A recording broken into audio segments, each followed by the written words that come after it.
and we're live. You can do it. So I wasn't looking. I was typing up the results, being prepared. Unlike you guys.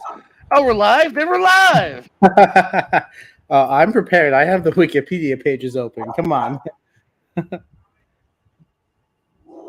So yeah, we are live a little later than normal because somebody was being haha funny for the last time, right? Well, for the last time in Well, Florida, most Florida, yeah, likely. yeah. How was it? Not too bad, man. Anthony's has been a fun place if you're anywhere near Cape Coral. They've been putting on shows for over a decade now, and it's always been a pleasure being there. Shout out to Bear Webb and Angela Naka, who I worked with today, who were very funny. It was a really funny show to be on. First time working with them, and so shout out to Anthony's. Like I said, anywhere named Cape Coral, every Thursday, a weekly show for years now. It's always a good time. Richie's dogs agree. yeah, definitely. Richie's dogs also think Jordan's funny. And shout out to Wrestling with Trivia, Wheels coming in, checking it out too. Very nice. Wheels, you and I, we need to book a match. It will happen. We've only been trying to set it up for 6 months. Yes, once in a couple of weeks we'll try to get that going again. It actually will probably happen now because my schedule will be different where my later will be your earlier or will be his earlier. Are we on the same time zone soon? We when you move to where you're moving to, yes, we will be on the same time zone. Okay, so for Wheels, our later will be his earlier, so it'll actually probably work out where I'll be like, all right, fine, we can do it 3 o'clock. Yeah, it'll be a 6 for me. Yeah, no, 6 for us will be 3, or it'll be 9 for them because it's 11 o'clock for you right now, right? Oh, the opposite. Yeah. Oh, so you'll figure it out. Don't worry. Oh, so it won't happen. It'll be harder to do it. Yeah. Oh, well, not easier. Maybe we'll see. Shit. Maybe we just switch puns. Just start a whole new tournament. It was a. No, I'm not gonna undo the work that's been done. No, I mean honestly, if anything, we'll get another host in there. Whatever's gravy, we'll figure it out. We'll make it work. Richie, what's up? Oh yeah, not much, man. Just chilling. Yeah. I mean, if I'm always available to host wrestling trivia. Just just putting it out there. I've told you and everyone, all you got to do, write questions. Tell me when you're ready, and you can co-host, guest host. What? That's the hard part. I'm not going to give you my questions, you lazy bastard. No. That's what I'm starting to get burnt out, is writing all these questions every match. That's what I need help with. Yeah, no, fair enough. I'm doing good. I'm happy to talk about Slammiversary and Forbidden Door.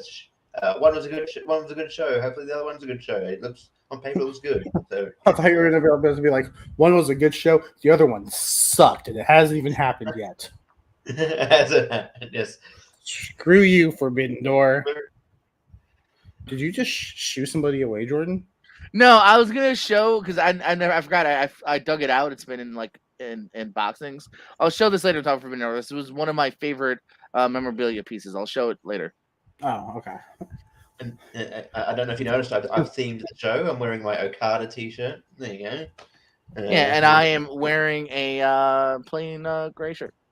And I'm wearing a white and black, which if you put those two together, will make gray. Yeah, so, Jordan and I like to coordinate. And but it could also, like, white and black was NWO, which started in New Japan. Boom, it comes back around. Yeah. Oh wait, hold on, Richie. And Okada shirt. Okay, there you go. I own no wrestling t-shirts. Jacob, what size are you? You're probably too skinny. You don't need to ask that. No, you're actually not. What's sad is you're probably too skinny because I have a bunch of shirts I'm getting rid of. Oh, I can grow into them. Yeah, see, just start eating more, and I Chicken got so many tenders come my way. Do like what those mukbang things are on YouTube. We just eat a whole bunch of shit. Just do that until you can fit one. I will. Start getting 2 liters. Don't even use glasses. Just start chugging.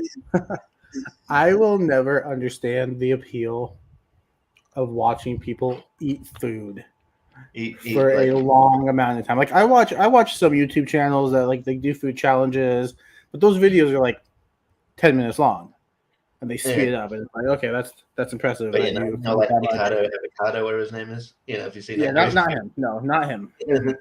But like there's, and what pisses me off about it though, is that they eat these huge amounts of food, and then they're like, well, now I got to go on a 15-mile bike ride. I'll catch you guys later. Like you just ate 3 burritos. Did you guys see the breaking news? I guess we should save it for Forbidden Door, but Ishii is out of the All Atlantic match. Okay. Oh, I did not. Oh, well. Actually, it's legit breaking news. Oh no, 4 hours ago. Well, it's still breaking news. I thought it was 1 minute ago. I'm hearing about it. Do they have a replacement announced? Clark Connors. Oh, that's the guy you beat. Clark, at least you tried, and now you're still in. But we'll talk more about that later. Spoilers, yeah. Nobody's picking him to win. Maybe I will, just to piss you guys up. Although, and now I feel bad for Clark. You've won too many prediction contests. Might as well just throw one away. Calm down, Jordan. No one stuff. Although nobody picked Brock Lesnar to win the WWE Championship at day 1 when his match was changed, and look what happened. Mm-hmm. He won the WWE Championship at day 1. So I don't even know if we're gonna get into that, but oh my god, yeah, he's back, y'all. What an interesting matchup. Cool. It's a last man standing. It's different. Yeah, it's like when WWE hits the panic button, they call Brock Lesnar. What will happen when he retires? You got no what anyway. I definitely feel like this is a plan B. Yeah, definitely. No, I think between Orton and Cody, Orton and Cody both being out, But like, I don't know, that Riddle match wouldn't have been kind of cool at SummerSlam. I don't know, maybe. Just put it on Money in the Bank as well. Don't put it on normal TV. Anyway, Also, I mean, we should probably, like you found that out before we did predictions, because I don't know if you know, Jacob, you kind of got screwed in your Impact predictions by picking Jake Evans. I can't remember. Did I officially pick him? Yes, I think I didn't officially pick Mike Bailey, so I don't think it matters. But we'll save that because that match happened to kick off the show. We got to talk about the pre-shows first. Yeah, the pre-show matches. Before that, let's start with some unfortunate news. The wrestling world lost two former referees, two pretty great referees in my opinion. Tim White and Dave Hebner both passed away recently. I love Tim White, and just reading all the tributes to him were amazing. Like, he was just more than a referee in the business. So unfortunate just to see them go. I don't have as much to say about Dave Hebner, unfortunately. So I don't know if you guys have anything to say about Dave. So not particularly. But I think obviously the Hebner family are legendary in the wrestling business as far as refereeing goes. It's sort of ironic, like the day sort of thing after Dave passed away. Like it was also at Slammiversary. It was Brian Hebner, the son, wrestled his last match. So refereed his last match. So yeah, that was Brian's last match. Yeah, I think maybe did Impact, but it was last paper. It was definitely his last paper. But yeah, they're kind of talking about it. So yeah, no, and they did a really. I mean, we'll get into it, but they did a really cool thing at Slammiversary in reference to Dave Hebner. And yeah, like like you, I probably have more memories of Tim White.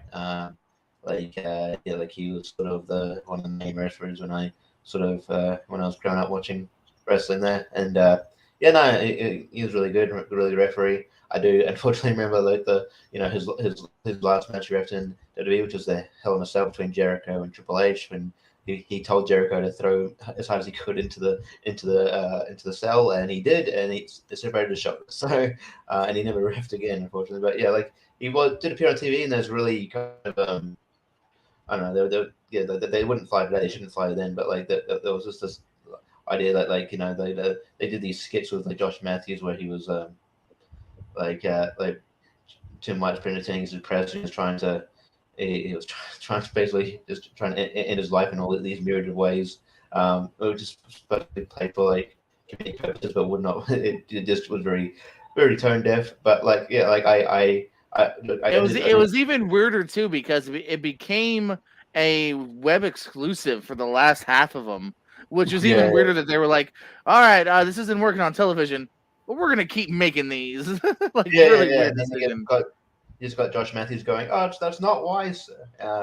But yeah, like I saw Jericho's like tribute, and he said a lot of kind words, and there's a lot of people. Yeah, I think that they're both really held in high esteem. I think honestly, it brought the conversation. It was like, I'm surprised in the Hall of Fame, as of now, they haven't picked referees that much. So like you'd think eventually like Earl and Dave Hebner and even Tim White would actually get a spot. But yeah, maybe there's a conversation to that. I hope so. I figured they're off for like that kind of, what's that other like they do the main nominees sometimes are like, oh, and then here's another class of like I don't know people. Yeah, I don't particularly like that. I don't know what it's called, but yeah. I don't either, but because I think WWE's basic point of view is, will people tune in for, you know what I mean, a referee getting inducted? I think it's just their unfortunate idea because Earl is definitely somebody that should be. I know that Hebner's didn't leave WWE on the best of terms. Dave didn't even get a graphic, if you notice. Just Tim White did on Raw. So like I don't know if there's still beef there or not. Maybe Dave wasn't around enough to where maybe they just didn't do it. I don't know, but are they deserving? Especially Earl, absolutely. Yeah, I think they call it the Legacy Wing or something. That's right. The Legacy. There you go. Yeah, that's what I was trying to think of. Yeah, they've got like people. They got people like. I mean, they got people I would like to see like doing the main thing. Like they got Luna Vachon in that, and a few other things. So I'm like, I would. Like she did enough. Like you would think that she could get into the main one, but yeah, like I said, just a weird.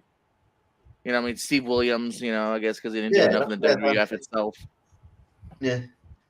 And like eventually, like, putting all these people in the legacy thing, you're just going to run out of people. You should just go, okay, we'll save these people for another year. But yeah, I don't know. But yeah, it is a loss. But yeah, I think more sort of I think the referees are the unsung heroes of like every match. I think that those two guys are two of the best. So yeah, it's been a big loss. Yeah, definitely shout out and love to all their friends and family here. Tim White, he said unfortunately got his at least referee career kind of cut short.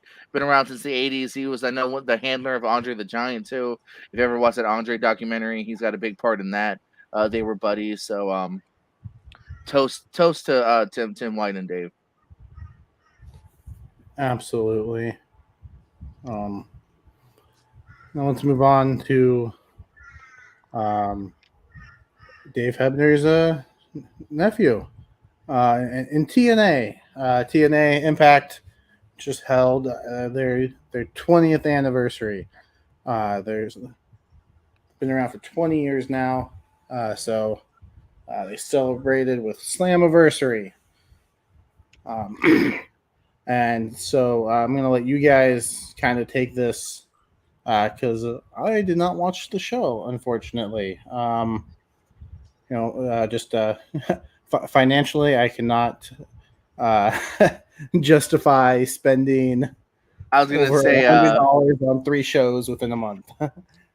Truth be told, for the second time this episode, shout out to Wheels once more for ordering the pay-per-view, because I otherwise would have either A, not seen it, or B, found a link, wink wink. But no, but Wheels did legally order it. It's on his Xfinity bill, so you can fact check that Impact. And because I will say $40 sometimes. I don't know if this is one that I would have rushed out for. You know what I mean? Like I felt like the main event was kind of obvious, and I thought there was more juice to the last pay-per-view than even this one. So maybe if you can lower that price point, Impact. Just saying. Unfortunately, we're kind of now in that mode of like most things are pretty cheap. You know what I mean? AEW can get away with it because they only do it every few months, and they really put out banger shows that are kind of need see. This felt like less of a need see show, even though it was a good show. The price point is still kind of high. Yeah, it seemed like a decent show. I mean, I did hear about the appearances, so I mean, some nice fan service. It sounded like. So I mean, I'll like scoop out highlights on YouTube or something and check those out. Scoop them out, Jacob. Scoop them out. I'm just gonna scoop them out. I'm just gonna scoop them. Scoop those highlights up. Ingest them. Eat them. So I guess we start off with the pre-show, which what were the well, we could start off with the main event, but I mean, usually we like to go in order. I mean, I can break it down, and then we'll go to you, Richie. Digital title on the line. This is why I was confused. Rich Swann technically defended it against Brian Myers, 7-15. He defeated Myers. I'd only heard the podcast thing where Cardona gave it to Myers, and I thought that was the official thing. But I guess he was never technically the champion here. So, I again, these are two talented guys. I do feel this title's already very much a B title, and I wouldn't be surprised if it goes the way of all the other mid-card titles and doesn't exist that much longer. Because I don't know, it just seems already like just kind of something to fill out, their pre-shows and their web exclusives. Yeah, I mean, it definitely feels like a title that was just like made because they got Matt Cardona on the roster because he was the internet, he was a self-proclaimed internet champion. So it's like, oh, we'll create a Ultimate Media champion, and I thought he'd be the first champion, but then it was like Jordan Grace, which is thing. I do give him credit for that. I do like that it is an intergender title. I think that's kind of cool. Yeah, I do like that, but yeah, I don't know if there's a particular need for this title. You've already. I know. I honestly like. I guess like maybe there's people that like digital media, like people who don't fit within the X division or something like with the flashy style that they can go for that. But then you have Rich Swann doing it who does fit with that style. So I don't know. I'm not sure what their thinking was, but I mean, yeah, like I could see it. The title not existing. Maybe the next 6 months to a year, we'll see what happens. But as far as the match goes, it was a good match. I can't really like. There's not like any huge highlights or anything, but it was a good match. I think Brian Myers has shown that he is more than what WWE saw him as. I think he's been very entertaining on Impact. I think it's a good spot for him. This was a good match. The result was expected. Rich Swann being with a 450, and I was expecting that to happen. I don't know if initially they were going to. This was probably initially just going to be like a title change, but they had to get the title off Matt Cardona, and they got him off at a indie show here because I think obviously Matt Cardona tore his bicep, so they had to think of something. So I could have seen this. This was probably going to be initially going to be Matt Cardona and Rich Swann, with Rich Swann winning. But as far as the match goes, it was good. Nothing else to write home about, but it was fun. Yeah, I thought it was interesting though that Swann did win the title at a Revolver show. It was not an Impact show. Ran by Callahan though, and he used a lot of Impact people that did think it was interesting. They did have a title change on an iPay-per-view outside of Impact. Yeah. That's former Impact World Champion Rich Swann on the pre-show. Yeah. Hey, that happens, man. Hey, not every show can have everybody on it. I don't mind that. I mean, and Rich Swann's sort of been new. He might get it to that point where he wrestles for the world, the main title again. But he's sort of ever since he lost to Kenny Omega, he's just kind of been used as a mid card dude. So, but I don't know. I have no issue with him being on the pre-show necessarily. But I definitely he's just kind of filling that mid card spot at the moment. But yeah. Next up, we got one of my least favorite matches, and I don't necessarily mean that for this particular one. I just think it's a dumb match in general. The reverse battle royal, where guys start on the outside and then have to fight their way in it. This was one of the better, I think, booked ones because there's been some in the past where you can tell people who aren't supposed to be in the ring yet are kind of looking around for a reason to not just jump in the fucking ring. It's a weird idea that has never really been, I think, fully executed correctly because I think it's hard to execute it correctly here. But this one was fine. It's on the pre-show. It's a way to get your other mid-carders and some returns on here. Your winner is alumni Shark Boy, winning it at 940. Other notable names besides the mid-carders like a Johnny Swinger, Zicky Dice, etc.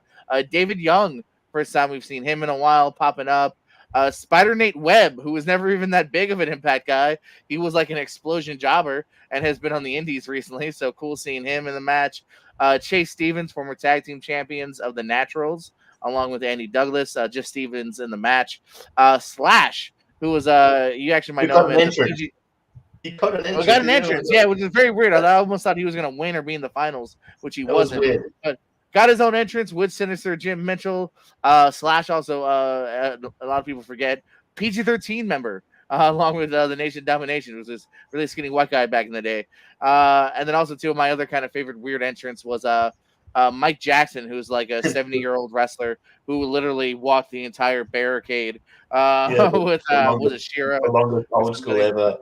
And then so he got a nice moment there as well. And again, he's not even, I don't even think he's a former Impact guy. I think other than like maybe a shot here or there, he's mostly like just a weird indie guy.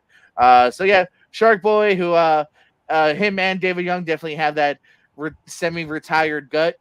Shark Boy looking like he's got little shark babies. He did look a lot bigger than I saw him in the past. Yeah, that's that semi-retired gut. I ain't working out that much, but they came calling for the anniversary kind of gut. But it is what it is. It's whatever. The other diamonds in the rough, like Skipper and Simon Diamond, won't pick up the phone. So can you please? Simon swears he's retired, and I don't know where Elix went. I think. It was what it was. Like the announcers just unapologetically shitting on the match, saying it's a bad idea, and so they're just like, well, we're gonna give it to you anyway because it is part of our history. But yeah, they were completely just like just calling it ridiculous. And also, I think at the start, like Dave Pence was trying to like announce everybody, and he just gives up and it's like, oh my god, but so that's right. Yeah, he does just kind of randomly like, I don't have the list, I don't know who that is, and gives up. That is true. That's funny. Introducing that guy. He's here too. I had no idea who Spider Knight, that web guy was. So there was a couple people that I'm like, I don't know who that is, and they never told me who that was because I think the announcers are finding it hard to keep up. I think if they took this match seriously, then I think they were one of the first people were like Chris Bay and Steve Macklin, who I thought were one of the kind of if that shoe wants to that they're the more legit ones to win it. But they wanted to if you're going to celebrate history, you're going to I guess get someone to win who's kind of a staple of the old era, and that is Shark Boy. So it came down to Shark Boy and Johnny Swinger of all people. And this match is fucking stupid. It's like why wouldn't you just get in the ring? I think there was one point where Zicky Dice was in the ring, and I'm just like, oh, he's in it, and then he just wasn't. And I'm like, what's going? I think they added, which was not always the caveat. I think they added the new caveat of you have to get to the apron, and then instead of being tossed over to lose, you have to toss yourself over the top rope to get in. I think that's the new caveat. If Zicky went through the bottom of the first. That makes it even dumb. Yeah, I don't know, man. Like I said, I've said this before because every once in a while, it's happened before in real life where someone's like, let's try to create a new match. And I'm like, if it seems good, fine. But don't push it because sometimes if it ain't broke, don't fix it. And sometimes things just look wacky. And this to me is a great example of, you know what? If you want to put on this many people on the show, just do a fucking battle royal. Don't reinvent the wheel because you reinvented the wheel with 12 sharp edges. It just looks silly. If you want to fit in your swingers and your Zickies and Shark Boy and David Young, just do a battle royal. You don't need to make it wacky. And I feel like it obviously existed to show their history, but it also existed to show that case that Vince Russo had bad booking idea, but bad ideas that we went along with at the time. So here we go. Yeah, sure. Because this is a relatively I guess by now it's old. It's probably a decade old now, but this wasn't like a 2002 original. This is like you said, it's more of a later Hogan, Vince, and Russo kind of era, 2008, 10. Kind of an idea that they did. Yeah. Let's get to the main card now. We open up with the staple dating back to 02 or 03. One that actually does work is the Ultimate X match. Mike Bailey won in 950, short but sweet, defeating current champion Ace Austin, Spider Trey Miguel, Kenny King, Alex Zane, and Andrew Everett, who was the replacement for Jack Evans, could not make the show. Which sucks. I think Evans could have maybe done some cool stuff, but I think they've been very high on Bailey. They've done this a few times in Impact. They did it with Chris Bay. They did it with I'm trying to think of who else. Where it's just you kind of tell they were really high on this kid. He had a storyline kind of ready with Ace Austin itself. So I was pretty slightly confident. I think they might give it to Bailey to really just solidify the push that they're giving him. So like I said, short, sweet, some cool stuff. It's a fun match. They did do a funny thing though, again, where the announcers evidently don't know the full rules, because if you heard the announcers at the end, they said now Bailey has to get to the floor with the belt, but Bailey never did. The match ended, Bailey's on the ropes with the belt, and he never touches the floor, even though the announcers or the commentators just said he's got to touch the floor in order for the match to end. But I guess not. Yeah, whatever. Someone didn't tell Bailey, or someone didn't tell the commentators that that's not how we're doing it this time. So that was kind of funny too. They were very wrong on the rules. But I thought it was fine. Yeah, I thought it was a good match. Off to a great start. Yeah, I thought it was it was a really good match. There was I think that there was a spot right at the end where that I think it was Mike Bailey, Ace Austin, and Everett both teetering. I'm this is a match that's really cool, but sometimes it's oh man, please don't die. It's very when they're hanging upside down, and then I'm just holy shit, something could go terribly wrong here. And then there was some decent bumps, but I thought in my head because Ace Austin just joined Bullet Club, he's just got this new sort of wrinkle to his character. I'm they might not pull the trigger. They might have Ace Austin win and then have Mike Bailey chase. But then when Mike Bailey won, I'm I get it. But yeah, so no, it was a really good match. Not obviously they've been better Ultimate X matches out there, but it's still still pretty good. It's with the competitors involved, you wouldn't it's hard to have a bad match. There was at one point. There was at one point too. I was they're going to put the belt back on Trey Miguel, because I like Trey Miguel, but they really like Trey Miguel. They go back to him a lot. So, but I'm curious to see what Mike Bailey's really caught on. I really dig him. So I'm curious to see how long his run will be. Hopefully, it's a decent long-term run and doesn't lose it in a couple of months. Yeah, we'll see. Jack Evans. No Jack Evans. No points for you. I probably should. Yeah, probably should mention. I think maybe Jack Evans will count back at some point. He was at a GCW show, and I think he botched a 450 and he knocked himself out. So just as a precaution, they had him off the show. But it would have been cool to see Jack Evans. Yeah. But I'm sure we'll see him back soon. I like Jack Evans. I'm sure he fits in the X Division very well. Solid match, and I think they always tend to open matches. Their matches when they have Ultimate X, they always tend to open it up the show with it. So it makes sense. It makes sense, but sometimes maybe you can make the argument because people are so into it, it can peak the crowd as well early. So I don't know, but I'm on the side of it, so it makes sense. So definitely more interesting, more eventful than the last Ultimate X, which is that multi-verse matches, which is very short. So yeah. Don't get me started. You're talking about the one on Mania weekend? Yeah, the one I paid $20 for it, and they were like, "Here it is for free on YouTube." You sons of bitches! Oh yeah, because they didn't have the content. I was like, "Why are you?" Yeah, I was like, "You could have told me a week ago. I just had to wait a week. I could have saved $20." Anywho, the Knockouts tag titles on the line. One I definitely did not predict just based on if it's kind of a random ass team. Taya Valkyrie and Rosemary defeated Tennille Dashwood and Madison Rain at 7:22 to win the tag titles. Also, technically on television, a big week for Taya, as she is also now the women's champion in MLW. I guess that happened like a month ago, but on television, it happened like in the last week. So when it actually aired, so big week for Taya, winning 2 titles and 2 different pretty decently big promotions here. Yeah, like I said, I was just surprised based on the fact that it's kind of it's an odd tag team. You know, Rosemary usually has a different partner, and Taya, for the most part, has been kind of singles. But yeah, they got the titles. What are your thoughts?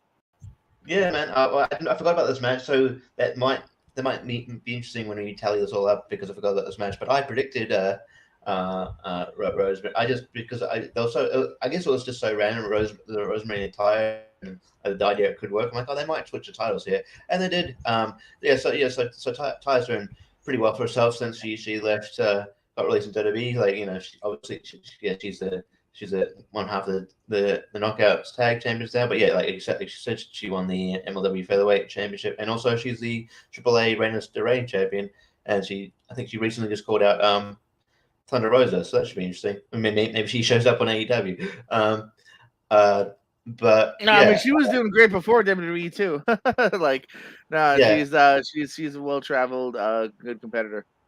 Yeah, no, she's great. And yeah, this match is like it's nothing to probably like the Brian Myers Respawn match. It's like it's good. I don't really have anything like great or particularly negative things to say about it.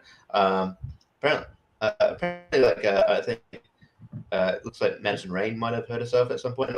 Part of the match she kind of stuff in, but I think she I think she reported that she I think it was like an audible bone or something, or maybe her nose or something. She said that she had an issue with due to this match. So yeah, hopefully that's nothing too serious. But yeah, this match is fine, and it'd be interesting to see where they go. I guess I don't know if Havoc's injured, or because I know they took her out on a storyline on Impact where Marsha Slamovich kind of destroyed her, but I don't know if that was just like an injury angle. I also her last run was pretty short in general though. Like she was gone for a little bit in general, and then kind of came back, started teaming with Rosemary. So I don't know, maybe they just don't really have anything for her right now either. Yeah, and they just have to see more in this team, I guess. I could see this. I don't think this is gonna be a long lasting one. I could see somebody else grabbing them soon. Yeah, I can as well. I think it's just transitional. I could see, I don't know. I could see someone like, we'll get into it, but like Tasha Steelz and Savannah, Evans winning or something. Possibly, like yeah. Now that Tasha is a spoiler, not the champion, but we'll get there soon. Monsters Ball. Here's a unique concept. Do you even know what a Monsters Ball match is, Jacob? Isn't it just basically like a hardcore match? Yes and no. So here's the fun caveat of this match. So rule-wise, as far as the match itself, it's a hardcore match. But the other thing on top of it is the 2 wrestlers, or 3, there is 3 sometimes, but the 2 wrestlers, or 4 even, get locked into a room for 24 hours. No lights, no outside, no nothing, no food. And that when they get released, they're like monsters. So yeah, that's the other part of this match. So that didn't actually happen. I'm pretty sure. I don't know. No, yeah, I always want to know. Be like, where do they pee? Is there a bucket in that room, or is the first thing when they get out go, where's the bathroom? So I don't mind it though. I don't know, whatever. There has been times where they've actually skipped that gimmick and they've just had a hardcore match called the Monsters Ball match. But I think the last couple have gone back to the original gimmick of we're locking them up for 24 hours. Yeah, Sami Callihan defeated Moose 14-55. Callahan's first big match back. Happy to have him back, even though he did no show one of my shows, and I'm kind of mad at him on a personal level. But from a non-personal level, happy to see Callahan back, getting the win here. Which I know this one I did predict because I was like, well, first big match back. I think it might give it to him here. Yeah, but I mean, good back and forth here. Some nasty tack spots, as always look kind of nasty. Moose, what? Tax and a hardcore Callahan match. No way. So yeah, I thought this is fine. This is fun. see where it leads. And I don't know if maybe Callahan now goes after Alexander, and then Callahan's a really good, easy heel. You can always switch at any given moment. What do you think, Rich G? I thought this match was one of the better ones on the show. I thought, like on paper it looked really good. I think I generally think Moose is still, even though he held the title stuff, just in terms of he's really underrated.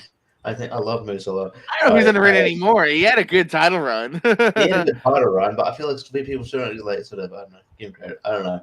I think he's great, and yeah, like there's Smash Rule, like obviously just in same spots.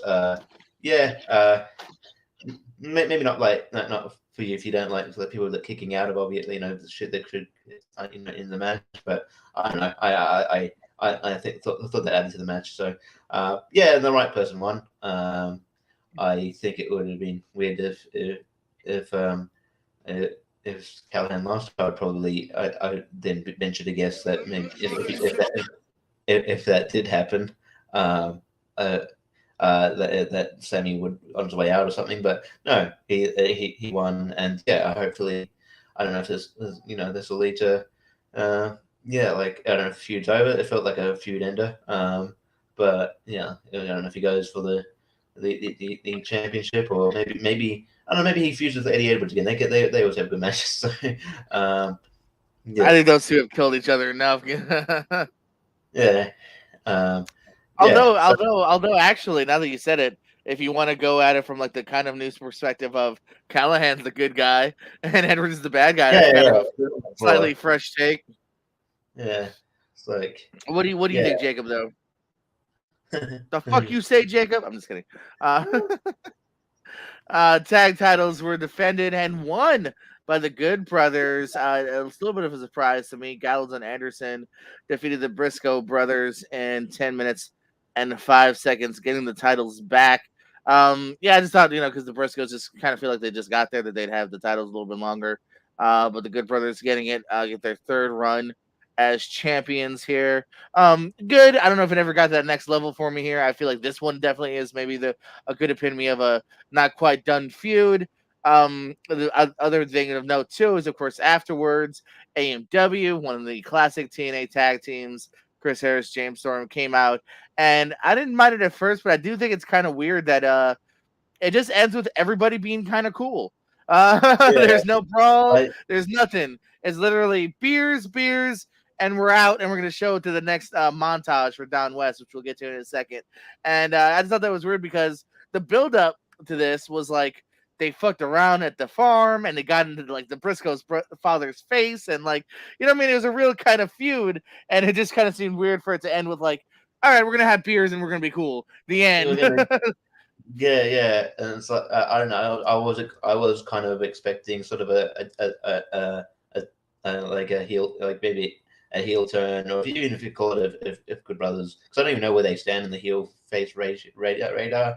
I feel like they flip flop. They're heels, even though but like the heel, but like I was even maybe expecting like maybe like James Storm to break a look at the beer bottle over the one's head, and it's like, oh cool, that's going to be that. Something. Yeah, it just ended up like, nah, everyone's cool. Yeah, like, and like this, like I think none of us predicted Good Brothers would win, because like you think that like Briscoe's just got the titles, so they'd have a decent run. My only feeling is that maybe like the Impact tend to sign people to short-term deals. Maybe Briscoe's is it's close to making the Good Brothers. Yeah, maybe so maybe Briscoe's had a short-term deal and it's sort of running out, so they're just renegotiating. But yeah, it was very, very surprising. But yeah, much like Trey Miguel, like Impact seems to love Good Brothers. The Good Brothers, like, and I like them too. But man, they definitely like putting the titles on them. Which makes Carl Anderson, I think, a double belter now, because I think he's the never openweight champion, and I'm pretty sure he. Yeah, I think it's something like that. Yeah, he just won his first big singles title. Yeah, so no, it was a good match, but never openweight champion. Yeah, it was a good match. I was expecting more. It felt like it. I sort of similar to the one at Multiverse Matches, where it's like it felt like it ended when it was just started. Exactly. Yeah, it never got to gear 2. Right. Yeah. Other quick shout outs too on the show. Well, I mean, Jacob, what did you think about MJF's debut here? What? No. I'm lying. I know you. Shout out to Bob Ryder, who was a big backstage guy at TNA. I had the chance to meet him a couple of times too. He was a very nice gentleman. Shout out to the original voices. When you think of TNA, the OG voices, Mike Tenay and Don West. Also plug in, Don West right now for his GoFundMe. Check that out if you can. And then Christy Hemme also making an appearance here as the ring announcer. I gotta be honest. I don't really, big up. Like Christy Hemme is gonna be like one of the hottest women to ever be in wrestling. She's so anyway. But also like with it's cool they gave a shout out to like Don West, Mike Tenay. The way they presented it, I thought they were going to announce that like Don West had passed away. It just felt like that. It felt very somber. I was like, "Is something bad happened? Is Mike Tenay gone?" I do agree. Yeah, it got, and I mean, obviously what's happening with him is very serious, but like, yeah, it did seem like they were like, "Well, guys, breaking news." Like, yeah, it did come across like, oh, they don't look like it's just like unfortunate. They look like if they're about to break some news to us. Yeah. So that he had gone, but yeah, I'm like, yeah, maybe. Like, I understand, like, kind of, it's sad, but yeah, they went a bit too heavy on this. I think it's like, yeah. So, but yeah, it's still cool. They mentioned, they brought up. Probably should mention. I don't know.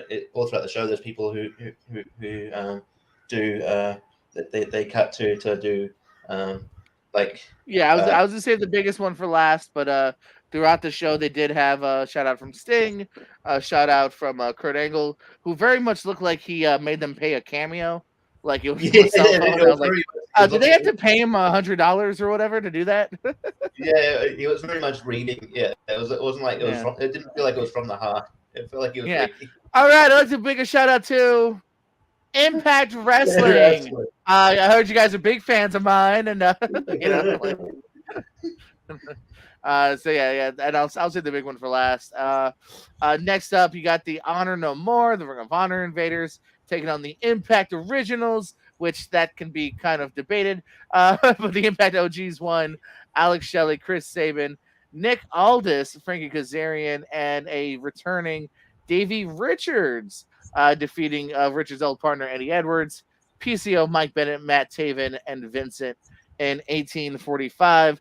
This was another cameo-filled one. Dixie Carter, also part of the intro here, had a little spiel for Dixie.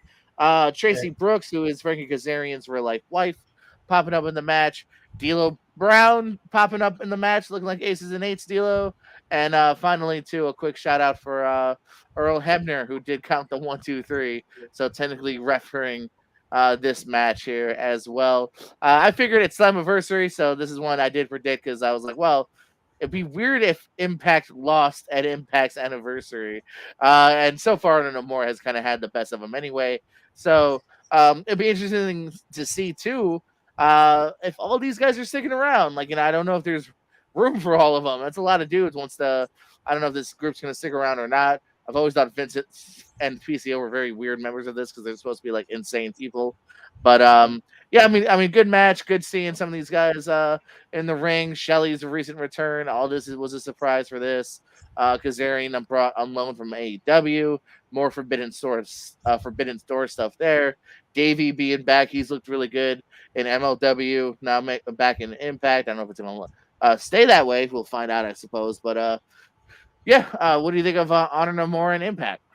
Well, just on your PCO point as well, it's like they can't figure out whether they're going to present him as a heel or babyface. It's like I'm pretty sure they get. I have heard too that he's somebody that they want sticking around, like past the gimmick for sure. Yeah, because it's like he's part of a heel faction, but then he in a singles feuds he wrestles heels. So don't know. And then they do seem to be that him and Vincent seem to be an odd fit. But yeah, I thought it was really good, and I didn't. It's good to see Dixie there to come back and to kind of see the fans of the company. She almost ever put out of business. It's like, oh yeah, remember your company would have had more fans if you hadn't. if you hadn't screwed things up. But cool. So I wasn't excited to see her. I don't think I thought she did a lot of harm and then good with the Impact, unfortunately. But I understand why they brought her in. Yeah, and then Davey Richards, I didn't expect. I mean, it was cool, and it ended up being cool. But in kayfabe, this would have made the TNA originals because I get the TNA original, because technically, I mean, David Richards doesn't fit within that, and but I get what they're talking about. Yeah, But, it depends on your version of OGs, because I mean, technically, I mean, if at first you got to not include Ring of Honor, then because I mean, technically, I'd say Davey's more of an ROH original. Same thing with same thing with Eddie on the other side. So if you don't include Ring of Honor, I guess. But and like also when you say Impact originals, I also kind of also lean towards like guys that were there, early on. Aldis, went in, he's like a year 8 guy, you know what I mean, or something like that. Year 10, and he's more, he's like I think he showed up like 08, 09 or something like that. Yeah. But I just think in kayfabe it would have made the TNA originals look so stupid because like you could have think that it's like okay, so we can pick anybody that's from Impact's past or they're currently wrestling, and we pick a guy who was also known, who's Eddie Edwards, one of Eddie Edwards' friends, and also known to wrestle in Ring of Honor. So if he turned on them, they'd look like stupid. It's like, I feel like last time we saw them though, they might have been feuding, so you can maybe use that as. Yeah, I know, but you can never they could have always made up between the time, people that happens so hard. But yeah, I mean, I think Dave Richards looked really good here. I think the match was pretty good. It was very very much a nostalgia match. But it'd be interesting to see where they go from here. I don't know if it'd be cool to see David Richards and Eddie Edwards pick their feud back up, but I don't know. Yeah, I'm looking at a little bit of upcoming spoilers. So if you don't want TNA spoilers, don't listen to me for the next 30 seconds. I don't starting now. I don't see Davey on the next TV tapings. They did a TV tapings the very next night, so I don't see Davey on here. Honor No More does look like they are continuing, so we are going to see some more Honor No More. And those are kind of things I'm noticing from here. There is more Briscoes. James Storm is wrestling as well on the taping, so look forward to that.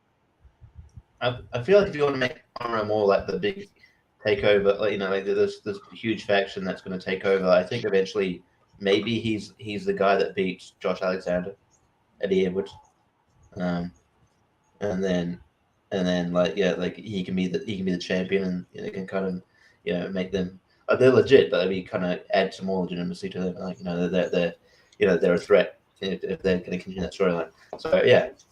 It was a good match. I really liked it, and it was a fun. A lot of nods to the past, which you'll see.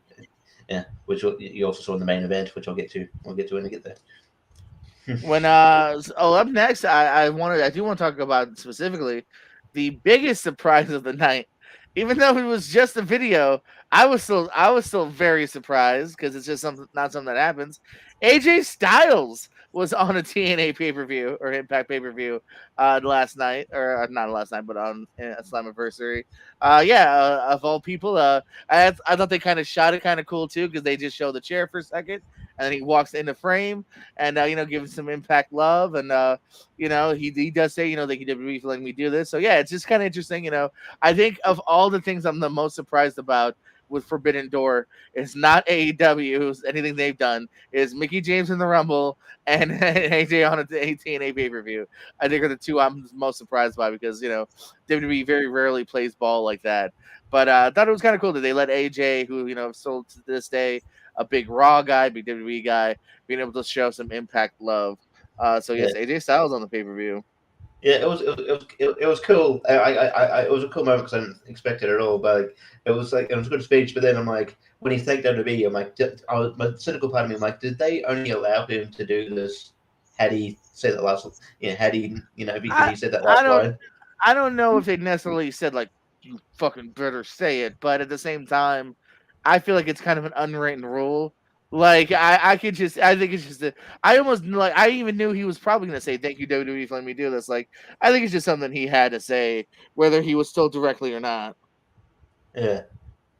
Yeah, like I mean, they're definitely they're definitely like I think WWE is definitely like seeing that what the relationship between AEW and Impact and AEW, NWA, AEW and New Japan, and probably they might kind of kind of poo-poo the like like them a lot, but I feel like they saw the benefits of it. I think they see the benefits of working together with companies. So it'd be interesting to see if anything more comes of if there is a working relationship there with Impact and WWE. But yeah, Two more matches here. The two big singles titles now. The Knockouts title. Jordan Grace as the new champ once more, defeating Deonna Purrazzo. Chelsea Green, Mia Yim, and Tasha Steele is the champion walking into the match. 18:22. There's also be a King of the Mountain match. Another match that I almost feel like this match is convoluted as hell. yeah, like you really at the end of the day just do a ladder match in my opinion. And I think you'd be fine. Do you okay? Here's a fun one again, Jacob. Reverse ladder match. Yeah, it's reverse again. Where this time they have to they put have to the put the title belt up, just to then go, oh, I won. Cool, let me take it back down. And now I'm going to take it back. And they do have the penalty box as well, which like is okay, but like, does the penalty box really add that much to the match? You know what I mean? Like, does it really like add that much more excitement? So again, I do just again feel like this is just them like, we've got an idea. Oh no, ladder matches, they're boring. They're so 1994. How about this? Okay, instead of taking it down, we're gonna put it up. And we got a shark cage, and if you're pinned, you're in it. And then they'll be battling in the I just have a ladder match, in my opinion. I thought it was a good match. I don't mind. I was surprised Jordan Grace won. Not mad at it though. I think she's awesome. I like everyone in this match here. Actually, I wouldn't have been surprised if Green got it or Mia Yim in her kind of big first pay-per-view match. But Jordan Grace is great. Yeah, I'm cool with it. Rich. Yeah. I don't think any of us picked Jordan Grace to win because I just didn't seem to go that direction. But sometimes Impact will do that where it's like, yeah, they wouldn't, if something seems it's obvious that they'll kind of swerve you, but not in a sort of WWE way, but in a kind of surprising. Oh, okay, cool. Like maybe they're setting up. I think because on Impact they Jordan tagged with me, Yim, and that Jordan got pinned because there was a miscommunication there. So maybe they're setting up a feud between Jordan Grace and Mia Yim going forward. That's the idea. Deonna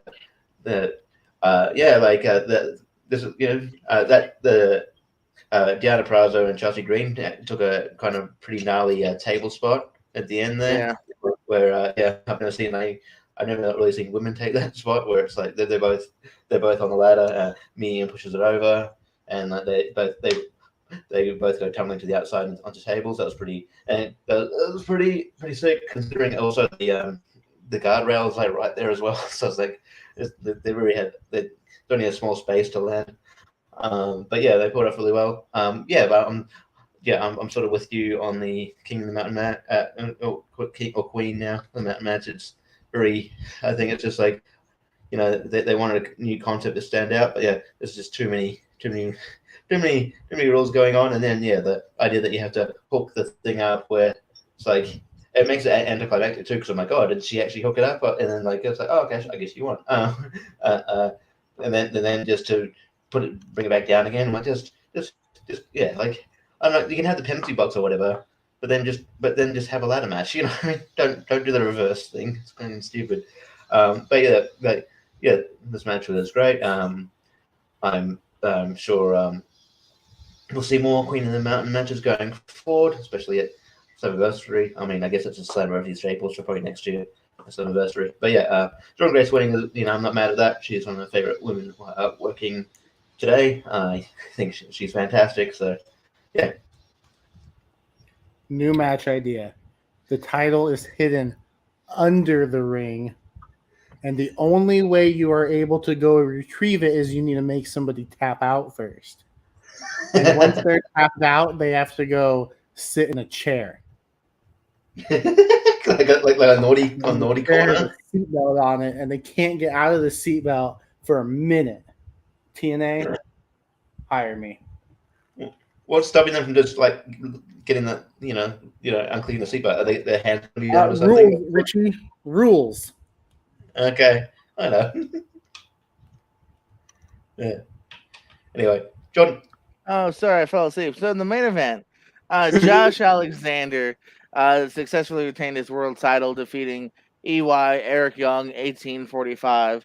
Like I said, I wasn't trying to complain earlier when I said I felt like this was just kind of a main event that I felt a little lackluster, at least from the perspective of truly believing that it's any man's game. I felt like Alexander had such a great and long, return from being screwed out of the title via Moose to his eventual win. It was months in the making, so I just kind of felt like EY's been there. He could be a champion down the line, and it would be fine. But I don't think on this first big defense.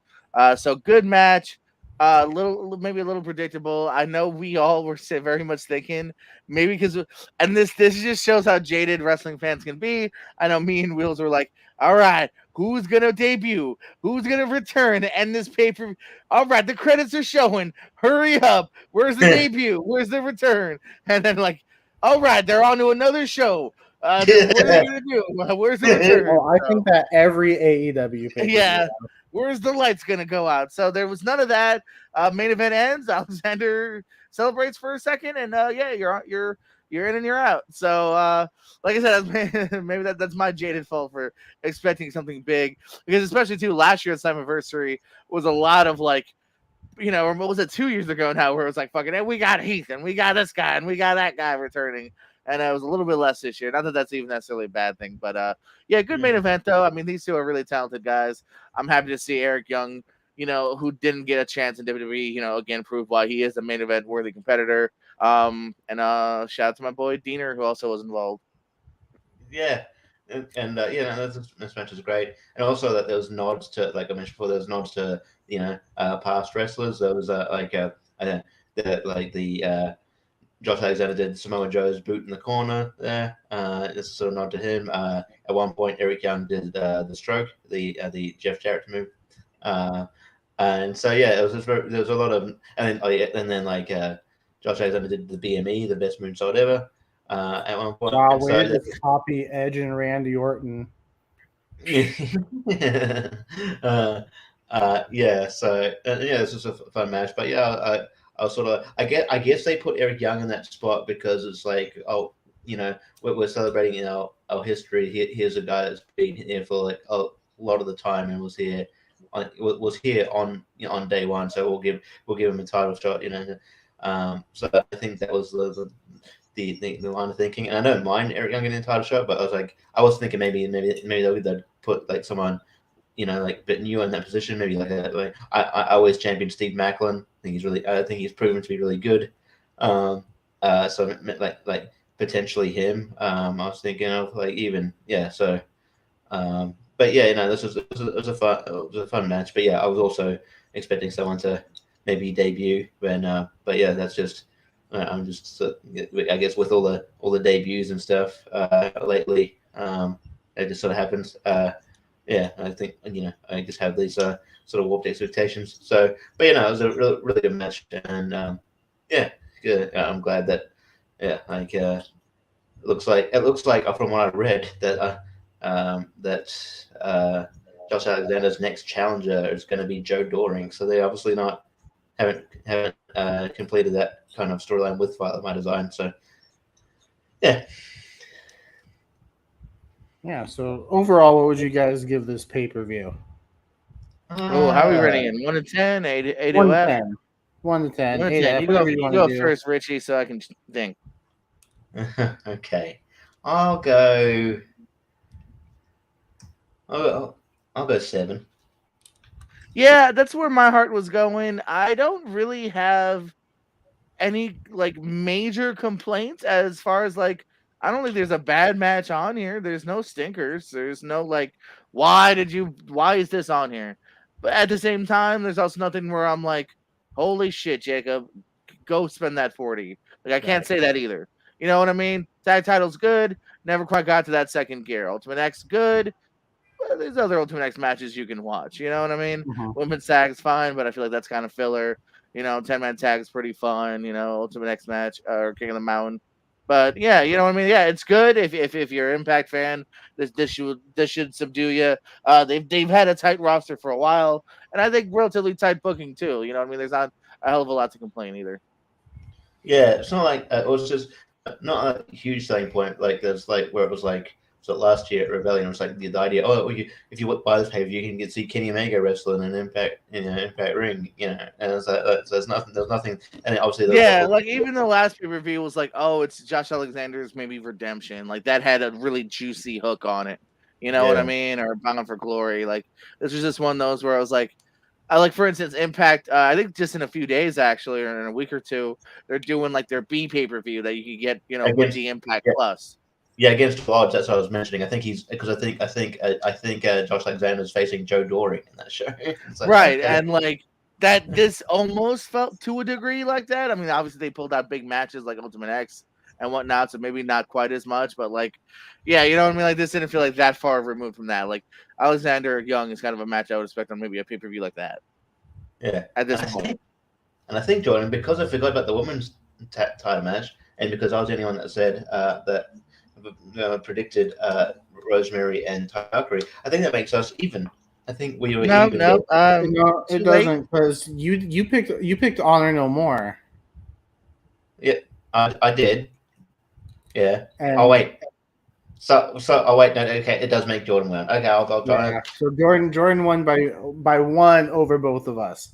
If I had just stuck with the Good Brothers and not switched it back to the Briscoes. All right, so because I won, and this is something Pez can do too. One of the future episodes, I nominate top 10 movies with wrestlers that aren't The Rock.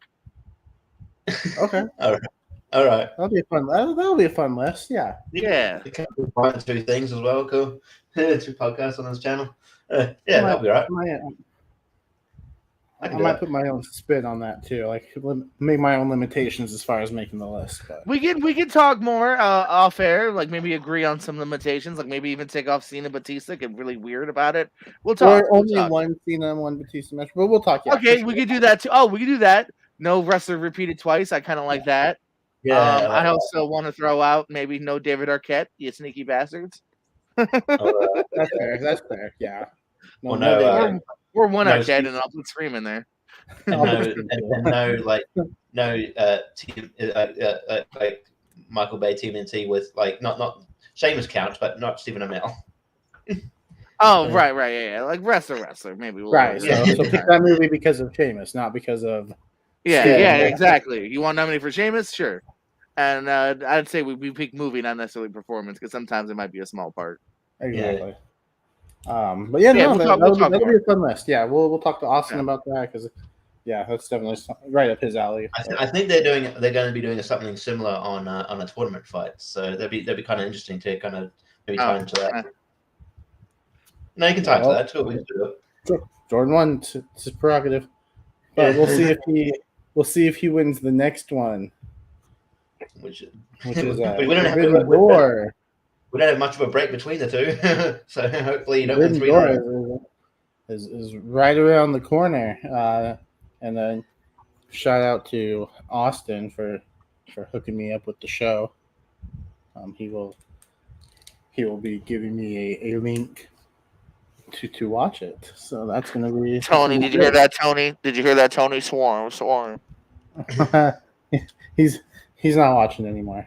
And for the 3rd time this show, shout out to Wheels, because I'm probably just gonna go to his house. Yeah. All right. So I'm glad we do our show on Thursdays after Dynamite because true. We definitely would have missed a couple matches, I'm sure. There's several. That 4-way, there's like 3 or 4 that have been like confirmed. One of the 8-man tags, that 4-way, that other 4.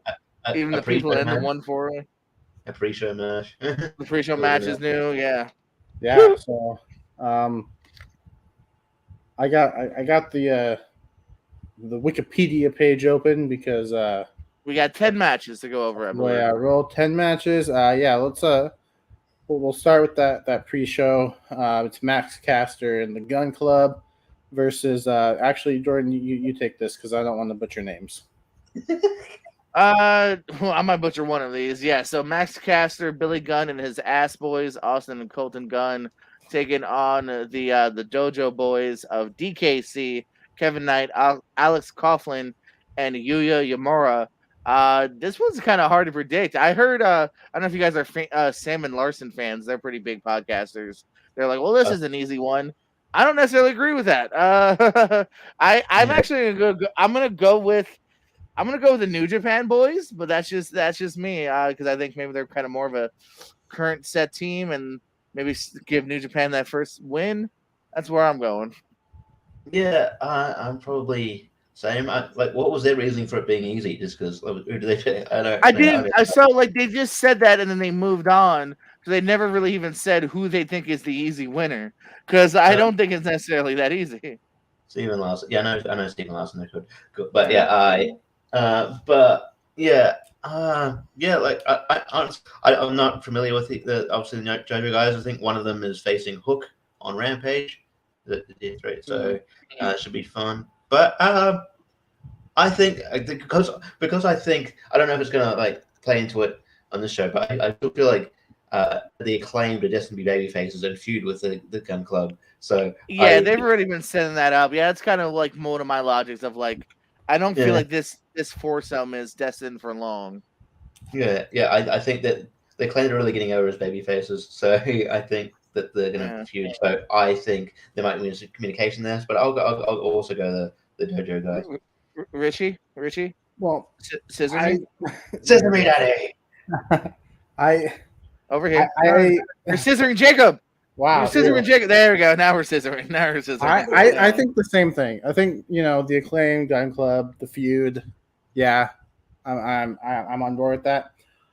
I think Max Caster steals the pin away from one of the guns, and I think that's kind of the start, like the. So I'm gonna go with Max Caster and the Gun Club. Actually, it's not a bad guess because of course, there's the simple logic of they're the ones sticking around on AEW, obviously. So maybe give them the first one. Yeah. So all right, just going down. This is not going to be the first match on the main card. It's just the first match they have listed. I don't think Wikipedia knows that. So of course not. Yeah, Wikipedia wouldn't know the match. They have. Tony Khan's editing the Wikipedia. Wrong order.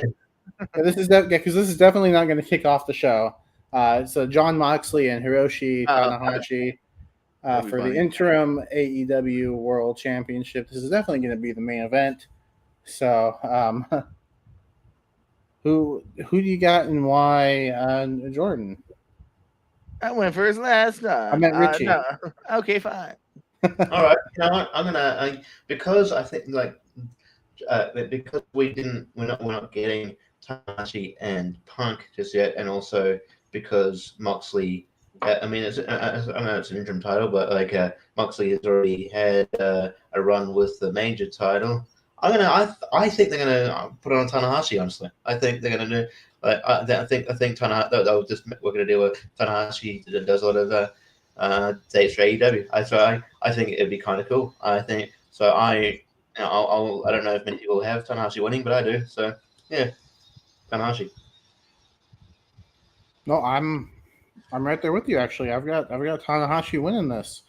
I think they want to do Punk and Tanahashi, and this is gonna keep that as an option.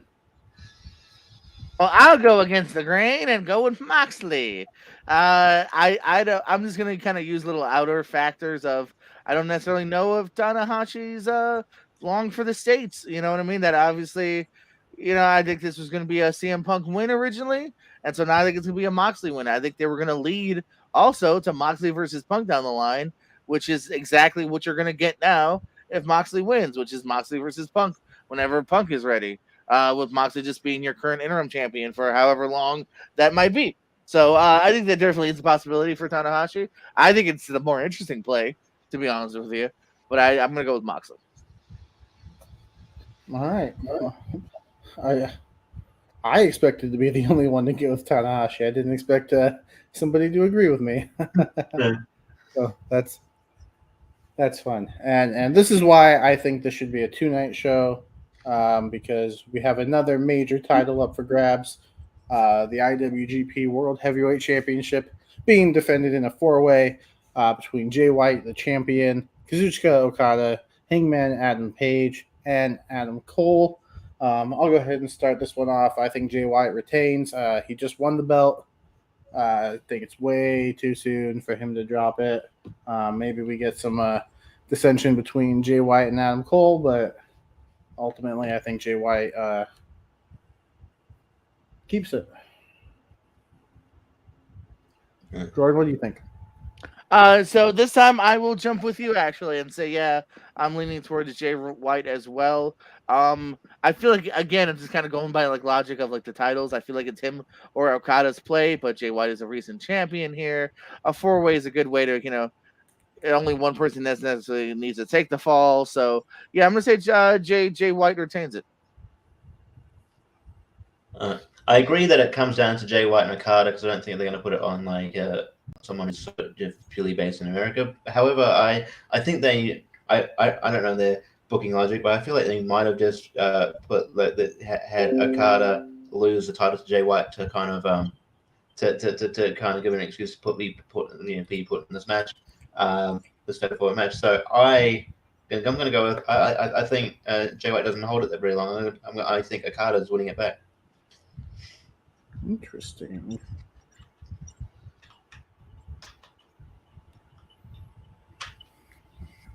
All right, we'll see what happens with those. The next match they have listed is for the inaugural AEW All Atlantic Champion, Pac versus Miro versus Malachi Black versus Clark Connors, who Jordan announced some breaking news earlier. Ishii is not in the match anymore because of an injury, I'm assuming. So Clark Connors is taking his place. See, it doesn't matter if you win or lose. You might still make it. Jordan, we'll go to you first on this one. Who do you got? Yeah, except for Clark. No offense, Clark. I think it's anyone's game. Just using logic of it wouldn't be time for logic to go. You know what? Fuck. Everyone's gonna know Clark has no chance. Give it to Clark. But no, I think because he's the last minute replacement. I've just kind of go with the logic of let's give it to somebody that hasn't really had a big title run yet. I'm gonna give it to the guy that's been there since day one. I think it might be Pac's turn. I was thinking Malachi for a while, but I'm swaying more towards Pac. I think he's also an individual that can make defenses in other countries that maybe they might be kind of cool with. You know what I mean? The borders are opening up more and more. So I think Pac's a relatively well-traveled individual. He could defend in Japan. He can defend in the UK. So I think Pac might walk away with it personally. Richie, what do you think? Yeah, it's just kind of difficult to predict. I do like the Shadow Park. I think that could happen. However, I don't know, man. I think they're just really high. They're really high here on Miro. So I know Miro's had a shot, had a really good TNT title run. But yeah, like I just think I could see Miro winning and then like Park chasing him for the title. So I'm gonna go Miro. Well, this seems to be You got Malachi Black. One of us is gonna get this right, assuming Clark Connors does not get the victory. And this is where Clark wins and screws us all. I know originally when we looked at the bracket, I went with Pac just for the reasons that Jordan said.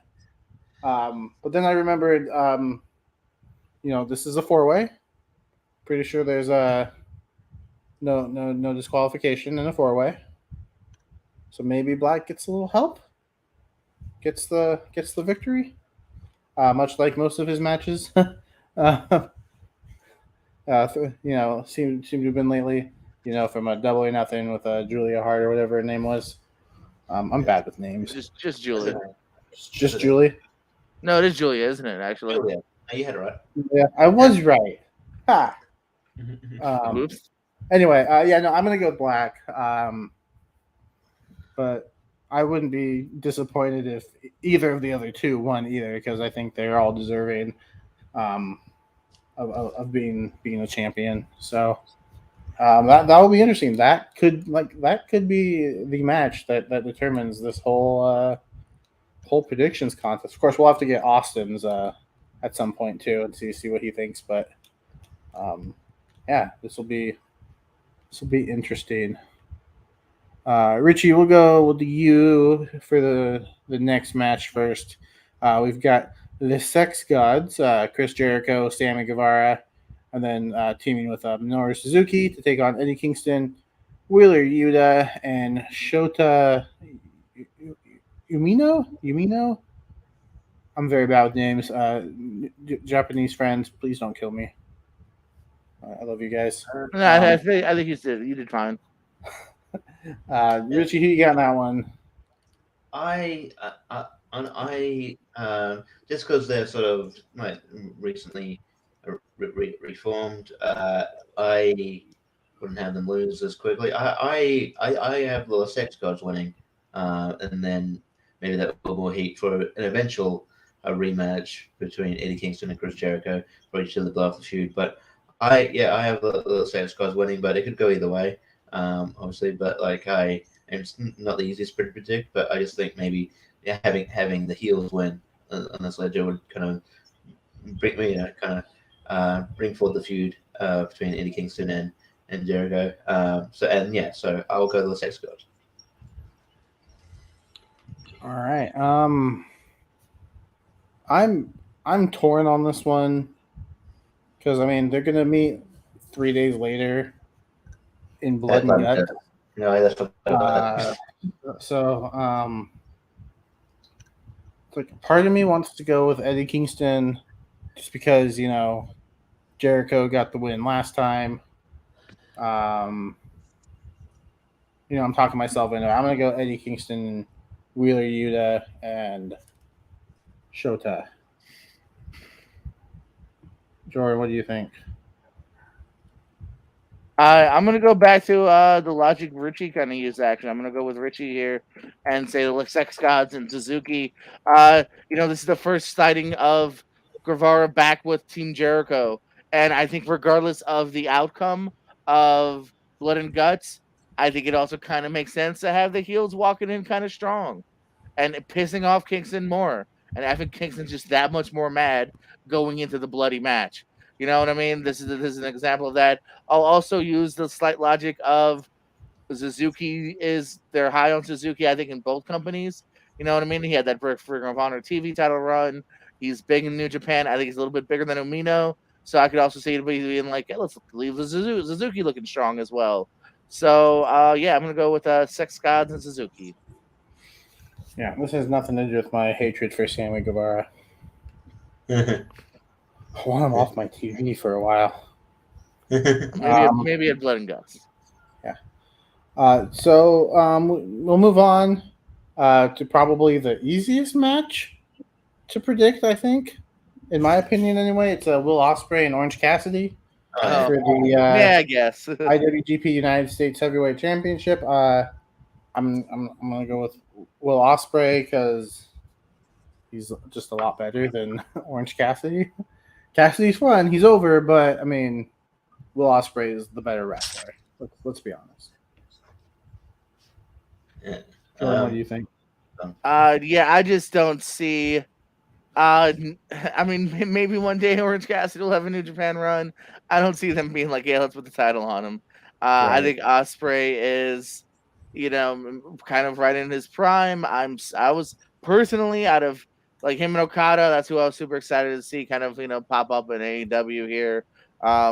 So yeah, I think, this is going to be a big singles win for Ospreay here. I think Cassidy will look good. It's his first singles match since his injury. But I think Ospreay. I do agree. Like, feel if we were doing confidence points, which I think is what Sam and Larson does, I think I'd put the most of my money in points on this match.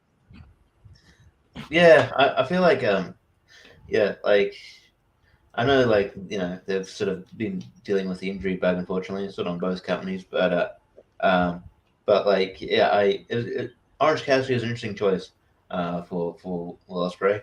I don't know what I would have put him would have replaced him with, but maybe if Park was available, wasn't in that Atlantic Championship match, I'd have Park and Will Ospreay, but it is what it is. Buddy Matthews, cough. Lots of other people, cough. Buddy Matthews would have been great. Yeah, there you go. That's the thing. That would have been awesome, actually. I think you said someone the other night. We were like, I don't know who. Oh wait, that would have been good. Dante Martin. Dante Martin. Yeah, they love that kid. Come on, Dante and Ospreay. Anyone else just get a little bit of a wrestling boner? Anyone? Come on. Yeah. You know what? Why not? But yeah, but that being said, yeah, I think it's a formality. I think I would be very, very Phoenix and Ospreay. Yeah, I think he's in the same boat Andrade is. Yeah. Oh, true. That they can't touch a couple people Sunday. No, you're right, or probably right. I don't know, but yeah. But other than that, yes. Yeah. Yeah. But yeah, Will Ospreay is definitely winning this. So yes. Yeah. All right, Jordan, we'll go back to you first this time. We got FTR taking on the United Empire of Great Okan and Jeff Cobb, and Roppongi Vice, Trent Beretta and Rocky Romero, three-way winner-take-all tag team match for the ROH and IWGP Tag Team Championships. Who do you have? I don't know, but I did have to change shirts for this match. I've got that shirt somewhere. Yeah, I just found. Actually, I had no idea I had it on the ground until about a second ago. I think I meant to take it with me, so hopefully I remember to take this. Yeah, this is another one that's kind of hard because they've all the build to this match has been kind of a lot of other stuff. We're only seeing Cobb wrestle for the first time on Friday. We haven't seen Great Okan yet in a ring. We've seen Trent and Rocky feud more with Ospreay than the other ones. So I'm going to go with FTR. Even though this is for both titles, I think maybe there's plans of having them go to Japan for a tour. You know what I mean? And, maybe potentially dropping it there. I think Cobb and Okan and maybe a safe call as well. And even Trent and Rocky, they've hinted before that Trent has never really held a title anywhere major. Ring of Honor, AEW, and not even WWE. He's never held a title in any of the major promotions he's been to. But yeah, I think FTR, they've kind of hinted that we're the greatest tag team alive, and winning the IWGP tag titles now would really help solidify that. And they put him in a really rare breed. And I feel like I could see Japan being like, yeah, hell yeah, we'll bring him over for a little bit. So I'm gonna go FTR. Richie? I'm surprised that also that just because they're involved in the build up so much that Aussie Open's not in this match. But you can make it a fatal four. Yeah, true. That's what I mean by the build to this has been a little weird, and build in general, because we've seen so much Aussie Open and they're not even on the card. Yeah, and it's okay, well, yeah, it would have been cool. That being said, I agree with Jordan. I think FTR wins this. I think that they're definitely. I think nearly every wrestling company except for WWE knows the value of FTR. I mean, there's rumors that WWE wanted them back, but so they know the value of FTR. What better way to establish yourself as one of the best tag teams of the sort of modern era than to also hold the IWGP tag titles, which I think will happen. So I'm going to go FTR. Excuse me. Yeah, no, let's make it a clean sweep. FTR, they're just the greatest tag team going right now. And I think New Japan sees that and they're like, hey, why don't you come over and have some 5 stars over here with us? Mm-hmm. So, yeah, clean sweep there. Up next, we've got the only match that doesn't feature a New Japan Star, we got Thunder Rosa and Toni Storm for the women's championship. Richie, who you got? It's interesting they decided to do this here. I guess they wanted to always match on the show, but yeah, it's like that. Yeah, it's just I just thought it's sort of interesting that they didn't maybe wait a bit, but like I think like I don't think this is the this is gonna be the last match between the two. So I'll go Thunder Rosa, but it should be a good match if it's given time. But I think Toni Storm will win the title eventually, but just not this soon. So I'll go Thunder Rosa. Yeah, I'm going Thunder Rosa as well. I just don't see her dropping it yet. I see Toni Storm chasing it, and when she wins, she's gonna get the Thunder Rosa ovation that she got when she won it. So they like to do that. They like to do the chase. So and then Toni Storm will win it, and then her immediate feud afterwards will be against Nyla Rose because that's what they do. But yeah, old reliable. Jordan, are we making it a second clean sweep in a row? Actually, yeah. Let's make it a clean sweep 2 in a row. I kind of feel like you guys touched upon pretty much my thoughts of. I don't think Storm's a bad idea, but I do think, yeah, this is not necessarily the end here. And, whether it's Storm maybe switching over to the TBS title or just sticking with the Thunder Rosa feud. Yeah, I'm gonna say the title is retained tonight, or that night, not tonight. That night. Yeah, it was also retained tonight. I'm sure. Yeah, and tonight it will be retained tonight because it's not defended. So yeah. But I also agree with Richie. I was surprised. Like 8 matches or a 9th match with New Japan guys would have been fine, but I guess they want a women's match because like this does feel like do this any other night. Hold on, you gave me nothing but crap last week for not drafting any women, and now you're like, oh yeah, but a show full of guys would be fine. Okay, hold on, Richie. Were you drafting a New Japan Ring of Honor or New Japan AW Supercard? Were you just drafting in your own indie league? You're still wrong. My point sticks for tonight. Mute. No, draft some women. The next match. I'm not sure where the build for this one came from. I don't think there was any build from it, and if there was, I missed it. It's the Bullet Club, El Fantasmo, Hikuleo, and I really hope I said that right. And the Young Bucks. Yeah. And is this isn't their actual tag team name, is it? Is this just somebody being funny on Wikipedia? No. They announced on the card the dudes with attitude. The dudes with attitude. Yeah, that's what they put on the card. Yeah. Dudes with. Okay. So it's Bullet Club versus Darby Allin, Sting, and Los and Gilbert. Yep, those guys. Shingo Takagi and Hiromu Takahashi in an 8-man tag team match. You know what? Call me crazy. You're crazy. I think this is how Darby Allin and Sting get a tag team title shot. I'm picking Darby Allin, Sting, and the other 2 guys whose names I don't want to butcher again. Shingo Takagi, Hiromu Takahashi, who are both awesome. Yeah, they're both really awesome. Yeah, they're really good. That's why I had Shingo on my my dream card, if y'all remember. Yeah, I'm gonna go with you on this. The bill's been wonky because this is another one where I think originally it was probably going to include Fish and O'Reilly with the Bucks, and then even O'Reilly's hurt now, so this is another one where the build has not been probably what the OG plan was. And yes, if anyone's wondering what the hell the dude with attitude is, that's again Tony Khan's a big WCW mark, and it was a group Sting was involved with in the early 90s. I think I can only see it like it was on like 1 or 2 shows when they fought against the 4 Horsemen. Him, Junkyard Dog, the Steiners, Paul Orndorff. So that's why it's an old Sting reference to the early 90s. But yeah, I think you give the faces the win here. Good old feel good face win.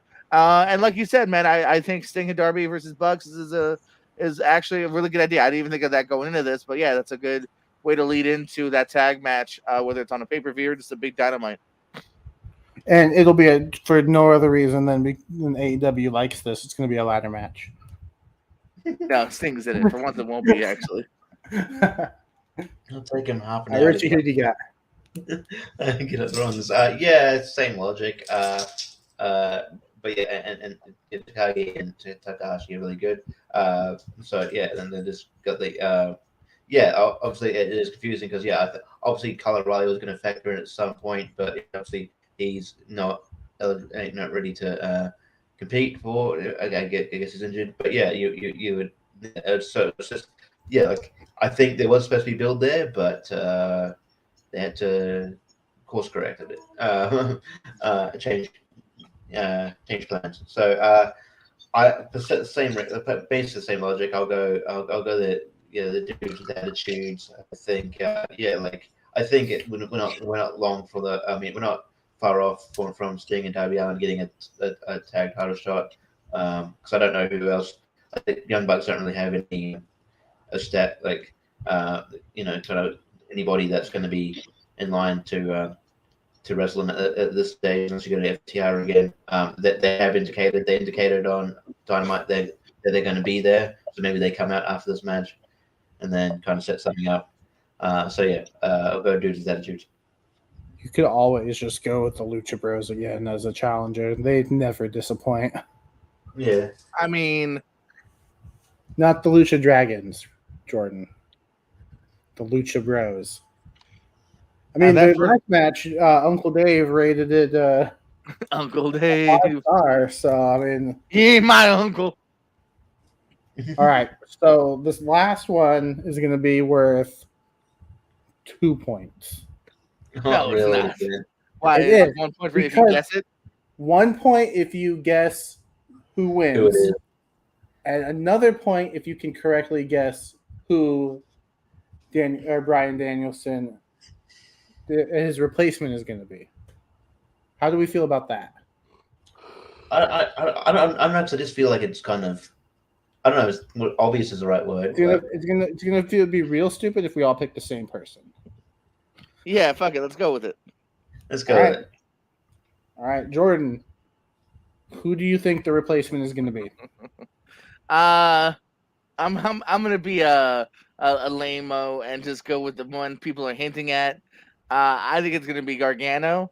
I wanted to be Cesaro, but I'm gonna say Gargano is the guy, and I'm gonna say because he's about to do Blood and Guts, I'm gonna say Gargano also gets the win. Now, for clarification, Jacob, I still want the point, or I should still get the point if the mystery guy wins and it's still not Gargano, right? Yes. Okay. You think the mystery guy is going to win? You just regardless, mystery guy wins, and I also think it will be Gargano. Richie, what about you? Well, man, it's not the guy I thought you were going to say, so I'm glad I could say it. But yeah, I'm going to go. Obviously, I'm going to go Cesaro. I think it is Claudio. All kind of indications are pointing that direction, but I can definitely see it being Gargano as well. But I think it's Cesaro. Also, you got that dynamic there with Blood and Guts with Eddie Kingston and him not really like not having a bit of feud there. So I think that and I can see Bryan Danielson doing that. And what, Chikara? Yeah, but he still brings that up. I guess. Yeah, I guess still brings it up. He goes, do that. Right. He goes. I guess AEW could, yeah. In an interview, he goes, "Fuck Claude," because he didn't put him over when he was going to WWE. Yeah, when he was leaving to WWE. So I could, and then Bryan Danielson's character doesn't like Eddie Kingston, so I could see him saddling him with a guy he also doesn't like. So as a kind of like you, so I'll go Cesaro, but yeah, it's hard. Do you have someone like Zack Sabre Jr. lose? I don't know. Honestly, I think it'd be really good. Yeah. No, you go. I'll go Zack Sabre Jr. winning, but Cesaro being the guy. Yeah, what were we gonna say? All right. You guys are both wrong. Clearly, the replacement is going to be Brie Bella. All right, you heard him, Richie. I don't care. He said Brie first. Yeah. All right, go. No, I'm also of the belief that it's going to be Cesaro.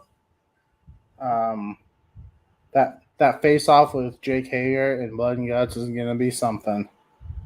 The Real Americans back together. You guys again. keep referring to shit no one remembers.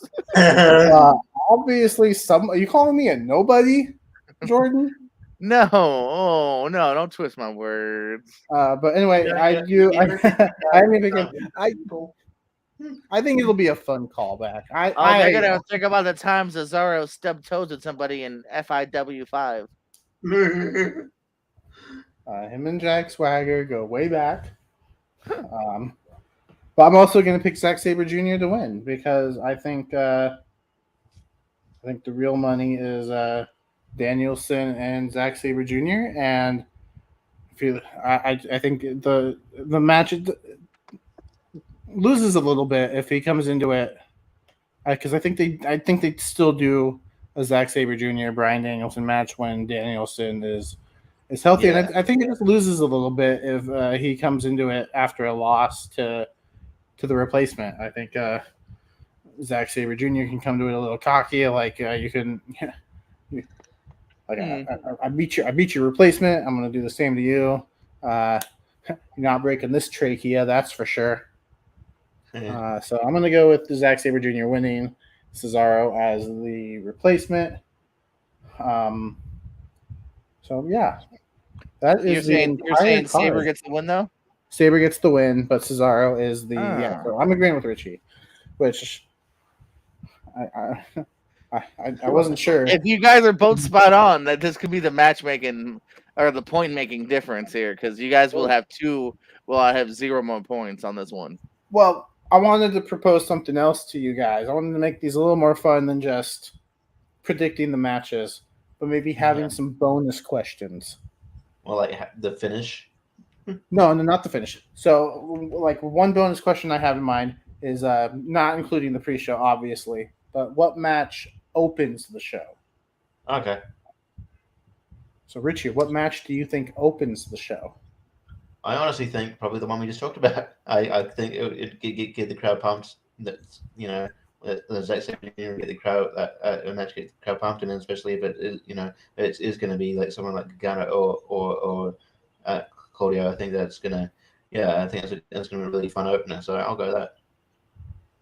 All right, Jordan, what match do you think opens the show? You guys are dumb. It's obviously going to be the kickoff match. Points for me. Thank you. I said the main card. Okay, shit. Okay. Sorry. I was like, duh, the kickoff match. No, I'm joking. I'm gonna go different. I'm gonna say the dudes with attitude.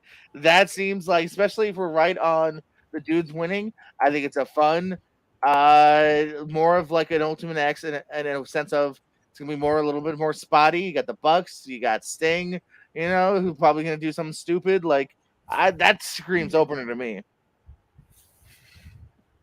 Okay. I'm gonna go with Will Ospreay and Orange Cassidy to open the show. I have no reason other than fans love Orange Cassidy. I just think it's a good way to open the show. I think it's one of the more predictable matches as well. So I think you just kick it off with some just really good action, but you leave the ones that are less predictable as the show goes on. I wanted to go with the women's match, but it's like let's just get the women done and then we'll just focus on the men for the rest of the show. And I'm like, maybe not. Nah, that doesn't make any sense. Yeah. Yeah. So it was between that and the 4-way for the All Atlantic Championship. That one seems like a possibility to me. Yeah, knowing AEW, I feel like the women's match will be right before the main event. Yeah, you want to break it up a little bit. That's my that was the second question I had in mind. What match goes right on before the main event? Oh, yeah, I think it's just AEW. I don't like the fact where they book women on the card, but that's just usually what they do. So,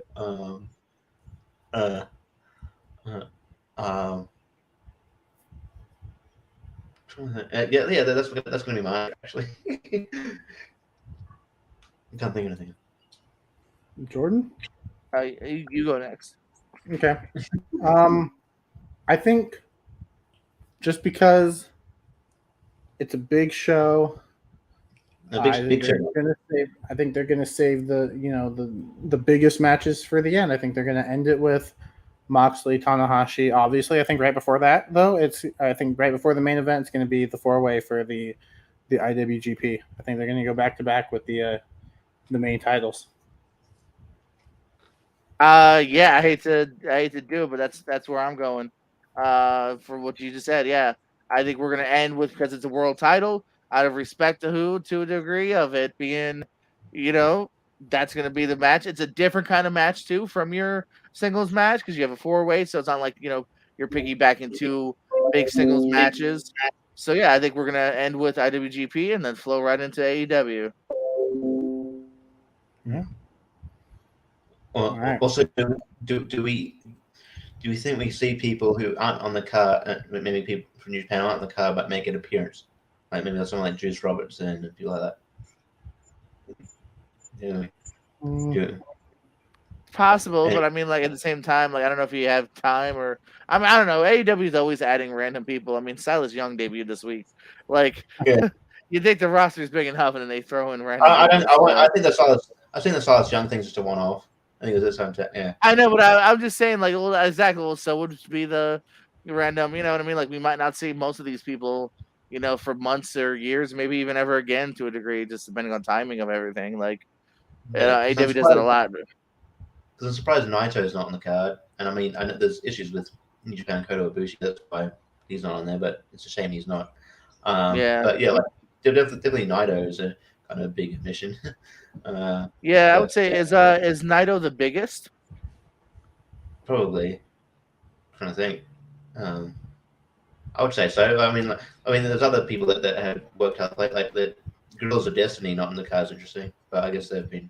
I don't know if they're inside. Yeah, yeah. There's been, they did stuff with Impact. Obviously, I saw them live at Impact. But yeah, they've done nothing ever with AEW. And I thought maybe they'd work out a deal with Impact to bring in Gallows and Anderson. But yeah, that might have been I think that's just simply of like been there, done that. Maybe for now. Yeah. Like for the most part, this is like, except for like a Suzuki and what would have been Ishii. Like for the most part, this is a lot of debuts here. You know what I mean? Like we've only seen, like, here, looking at it, this is Tanahashi's debut, Okada's debut, Jay White we've seen a couple times. Clark Connors, one of the first times we've seen him. Ospreay's a recent debut. First time for Okan. Jeff Cobb's only his second match or third by the time this happens here. Suzuki's had a couple. I don't think we've seen Shota yet. Never seen Saber. Never seen Phantasmo. Hikuleo like once or twice. The dojo guys have been doing darks, but they haven't been doing any dynamite. So for the most part, first time we're seeing those guys. Yeah. Who would you say is the biggest non-injured AEW guy not on the show? Oh, that's a good one. I mean, you don't have your. Well, I guess he's hurt. Maybe, but I was just a Scorpio. But I mean, Wardlow's pretty big, and they got nothing for Wardlow. Yeah. They don't have 20 New Japan security guards to. I mean, he was on Dynamite. He main evented Dynamite. They ain't nothing for Archer, and he's kind of a guy in both fields, Yeah. Yeah. He made his name there, so that's interesting. Yeah. I mean, and I know that we've mentioned them before, but because of maybe the Mexico problems, with the Mexican promotion problems, Idolo, guys like that, Phoenix and Pentagon. But like, I guess there's a reason. It's not just simply there's nothing for you. There's a reason. No Matthews, no Brody, no Christian, no Jungle Boy. Well, I think Brody and Matthews get involved in the 4-way match. I think that's how Black wins. Yeah. Who knows too? Like furthering, House of Black and Death Triangle for the 7th month. Yeah, and I mean Christian and Hey, Jung. all the matches are going to be fantastic. I'm good with it until they have a bad match. Whatever. No Keith Lee and Swerve. Keith Lee's probably the bigger one. Right, which I thought they were broken up, and then they're tagging again on Dark. Like, what the heck? They're tagging with like for instance, I think Swerve goes to like high five him and Keith Lee ducks him. So they're doing that whole gimmick right now of like I'm doing this begrudgingly, So we'll see if that's a med fence. Or most likely going to be a feud pretty soon, I would imagine. Yeah, yeah. I mean, no Christian and Jungle Boy, but that makes sense. But they got something going their own. They got something going on. Christian's heel promo on Dynamite was fucking great. I thought he was fantastic on that, and I'm looking forward to the match. I'm glad I've sort of been bored with. I'm gonna be. I mean, I'm glad it's leading something because I've kind of been like Christian's great. He's one of my favorites, but I've kind of been bored with him in AEW. So I'm glad they got something for him to kind of meaty sort of fight on here. Yeah, like I think he can play both. Jack Perry. Yeah, he can play both roles pretty well, but I think he's better heel. Yeah. I think he was just a great promo. But yeah, I mean, as far as your question goes, I would have said Keith Lee as well. I think you could have done something with Keith Lee. But yeah. All right. I have one more question. This one doesn't count for points, though. Give me your match of the night prediction. What match do you think is going to steal the show? All right. I'll give you guys a couple of minutes to think about it. Okay. Want to hear my weird answer? Yes. My answer is, if it happens, Sabre and Cesaro. If it doesn't happen? Maybe Sabre and Gargano. If that happens, and if that doesn't happen, then I'm gonna say the 4-way for the IWGP title. I like Moxley and Tanahashi, but I'm just not. I don't know. I'm not like to the moon about it. I guess. I also think the All Atlantic title match has potential too. Both 4-ways. Yeah, I'm going with the. I'm going with the triple threat tag team. Actually, I think that one's going to be. That's going to be excellent. Yeah, it's between the two matches you guys said. But I will agree with Jordan here and go the IWGP, the fatal 4-way. I just fatal 4? Just kidding. The IWGP. Yeah, IWGP.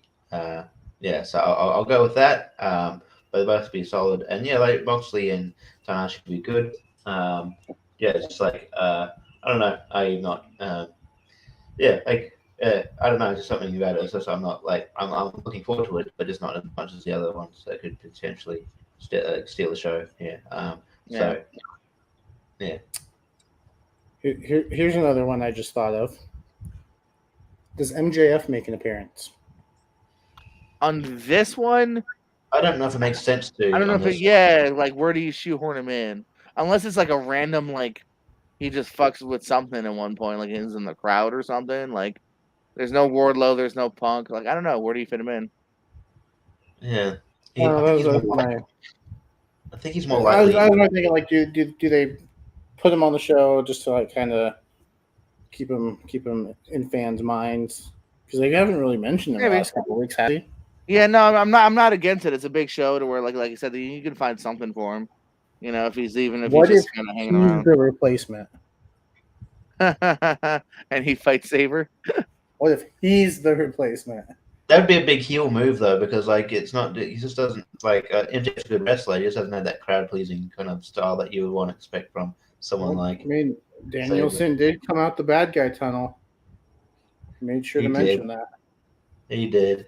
I mean, technically, like he never really turned babyface. He just is now. I mean, yeah, he just joined Moxley, who's a babyface. Babyface, but yeah, it's like hey guys, you want to see the full bear Monty? I was going to say Monty, like Jacques Rougeau.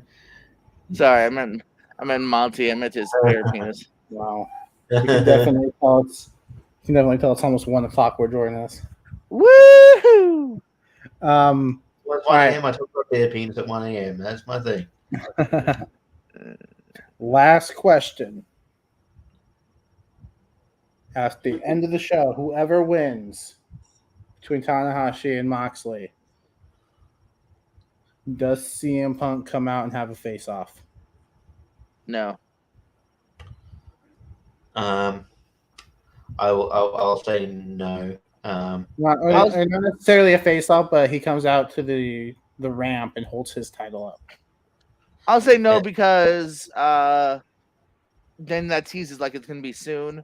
And unless they think that they can get that match in the next like 3 weeks to a month, it just seems too much to like jump to it because you want to use the logic of, hey man, they could also lose that interim title by the time Punk's healed. So like I just don't think you necessarily tease right away that like Punk's here now. Also, like, I think you don't see Punk till he's ready. And also, like, what if you did that then that tease it soon? Then what you wouldn't like just do that throwaway match in Dynamite, would you? Like the next pay per view is like All Out, what. No, and it's not necessarily. I don't think you have to tease the match. I think it's just more of Punk coming on. It teases the match, though. It's a tease of thinking, "Oh, this is happening soon." It doesn't. Yeah, I mean, you can think of it that way. It doesn't necessarily have to be that. It just can be him reminding people, like, yeah, you might have a title, but I'm the real champion. This is the real title, and it's in Chicago. I would just keep him away till he's ready. And I'm thinking, it's in Chicago, and also give the other person their like, their moment. Yeah, I think AEW has an issue with that, especially they can't like somebody's won a match and it's like really big, and then it kind of like kills the vibe if someone kind of interrupts. Like they do that with the women a lot. Like with it annoyed me when Thunder Rosa won the title and then like she's interviewing Tony Schiavone and she doesn't seem to say anything and she gets attacked from behind. It's like, man, like let her celebrate for a bit, man. And just kind of, I don't know, like you can push for that feud without doing that. I don't know, just like I like the idea that it kind of like solidifying someone as a champion before. Yeah, so I'm not totally opposed to seeing Punk coming out, and it makes sense because it's Chicago. But yeah, I'm in sort of agreement with Jordan. Was like if you're going to do that would imply that match is soon, but the next pay-per-view is not till September. So I don't know if you want to wait out that but yeah, and like doing a match on Dynamite just seems a bit weird. But yeah. Hey, if they can do long-term storytelling with Christian and Jungle Boy, they can do long-term storytelling with CM Punk and whoever the champion's going to be. Yeah, fair enough. But I did like that. I did like how the story, how they do. You get rewarded for paying attention. Like, oh no, this is from yeah.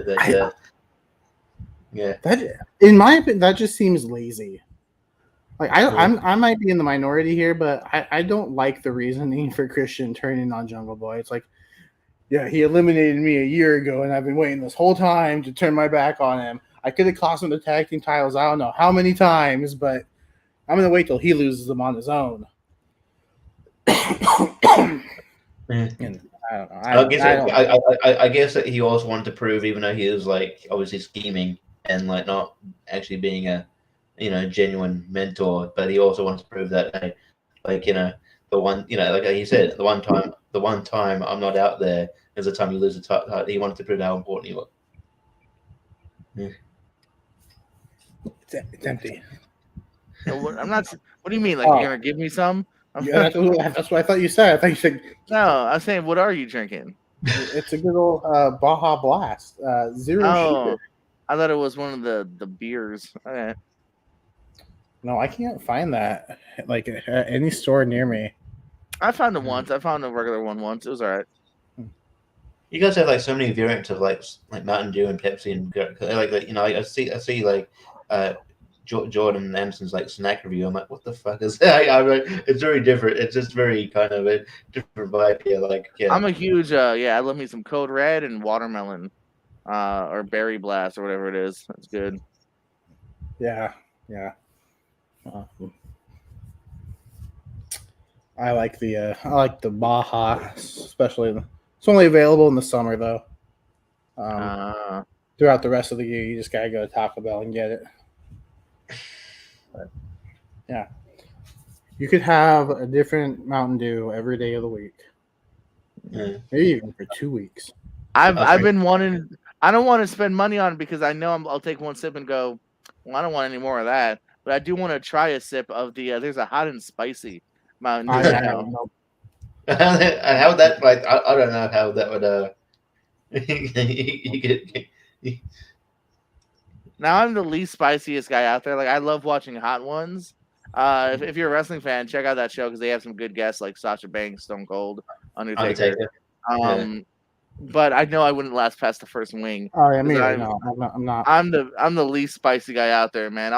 I think pepperoni pizza is a little hot and spicy for me. Yeah. No, I'm not doing that Mountain Dew. No, thank you. I want to just take a sip because I'm like a hot and spicy drink. I almost did one of those little competition things they have at restaurant where you got to sign a waiver. Oh my god! I almost did it, and I'm like, you might no, die from eating. I don't want to be attacked by food. Yeah. Well, let's go ahead and since the conversation is kind of derailing towards welcome to the snack talk. Snacks about food you would eat during a wrestling show. About food. Podcast The Hungry Marks. The Hungry Marks. Yeah. Hungry Marks. Spinoff coming soon. But yeah, no, those are our predictions. Like I said, we'll get Austin's in the chat and see what he thinks, and we'll come back next week and I can't wait to retain my championship.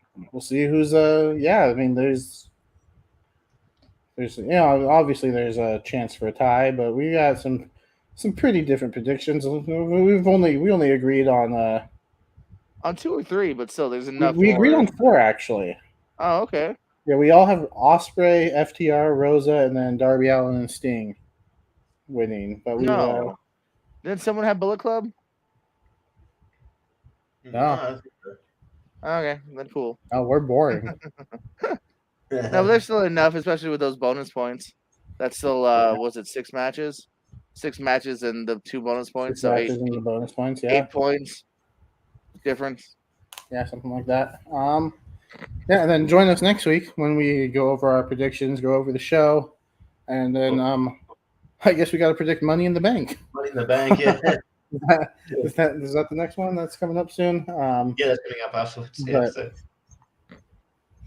Yeah, it'll be a fun show.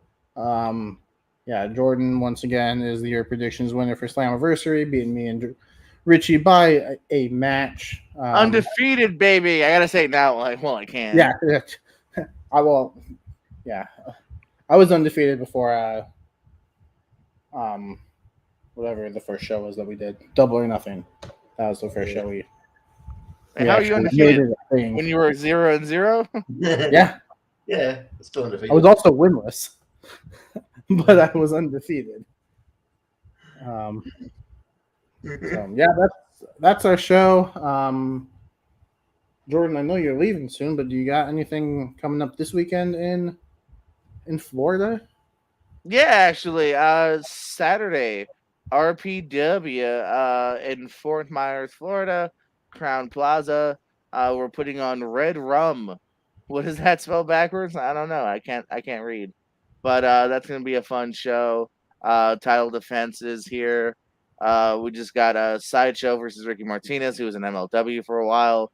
Partners with Loki. That's gonna be a great match, man. Zach Monstar versus Merrick Donovan for our heavyweight title.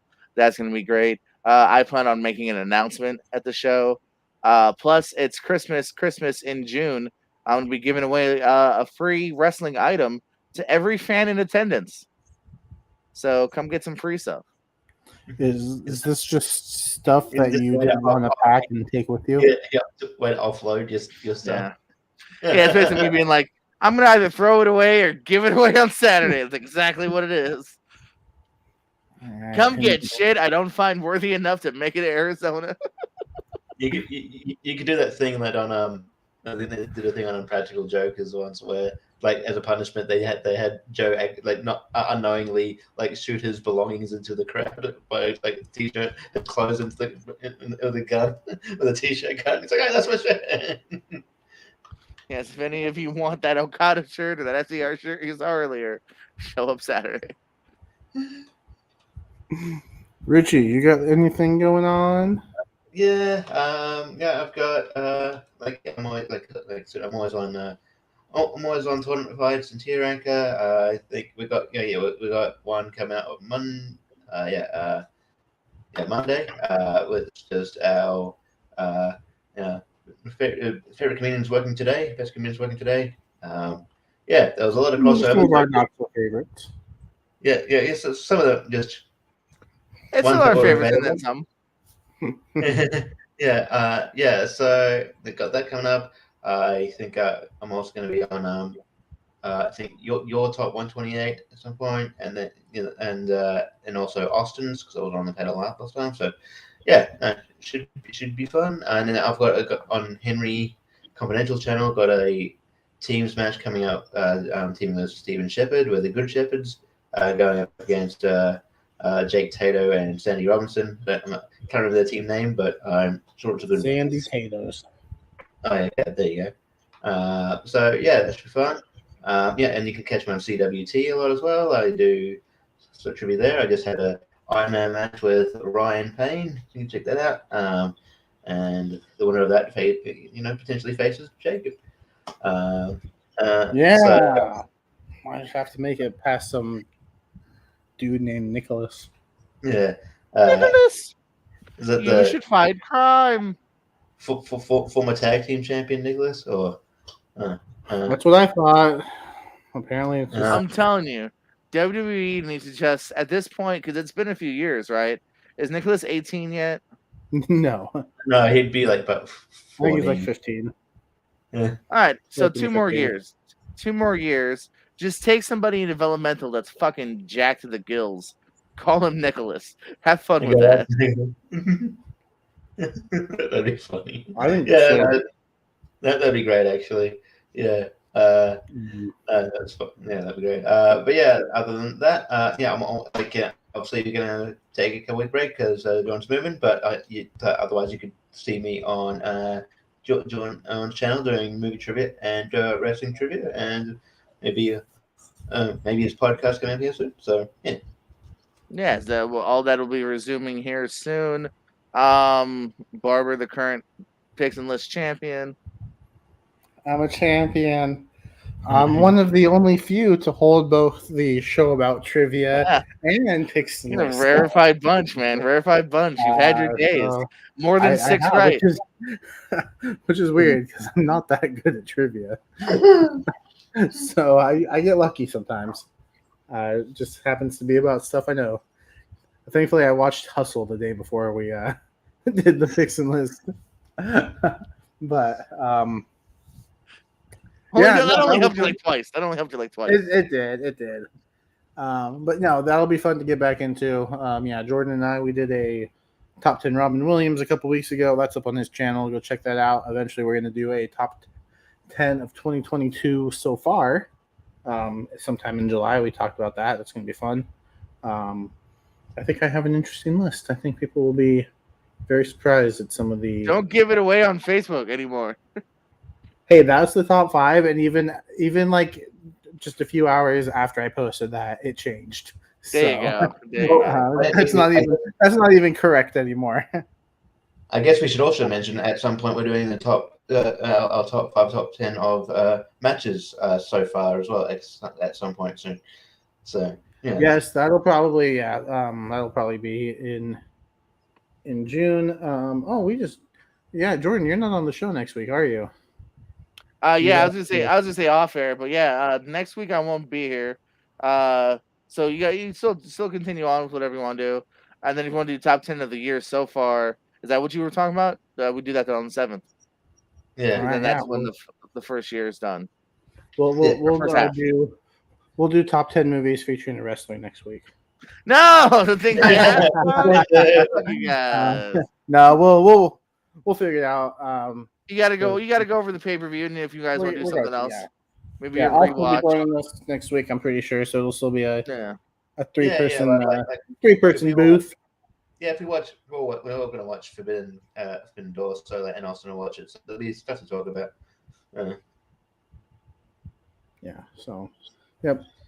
Oh, excuse me. Yeah. So there'll be the three of us next week. Wish the best of luck for Jordan on his move. And yeah, join us. Like Richie said, Monday and Tuesday tournament fights. Monday is favorite comedians working today. Really, it's just 64 of the best comedians that have put out a special in the last 5 years. And then, the second part of my top 128 will be on Tuesday. So that's going to be a lot of fun. I've got the bracket put together, and the matchups are pretty good. Like, I don't even know how I'd vote on some of them. So we'll see, because like my 128, I love them. Austin and I, at some point, will be doing another episode of a podcast about movies, talking about the Jurassic Park franchise, including the new one, which some people think is one of their favorite movies of all time. But we'll see. I still need to watch the new one for the show, so going into it with mild expectations. I'm expecting it to be fun because of the dinosaurs, but I've also heard some complaints about like the story and everything. So we'll see. I'm gonna go and do it with an open mind, but I'm not gonna go into it with high expectations just because it's a Jurassic movie. Yeah, that'll be fun. I don't know when that's gonna happen. It'll happen sometime. Just different scheduling conflicts. So it'll happen. It just might not be this weekend. So yeah, that's everything we got going on. That's Richie. That's Sleepy Jordan, and we're gonna leave now. So you all have a wonderful night.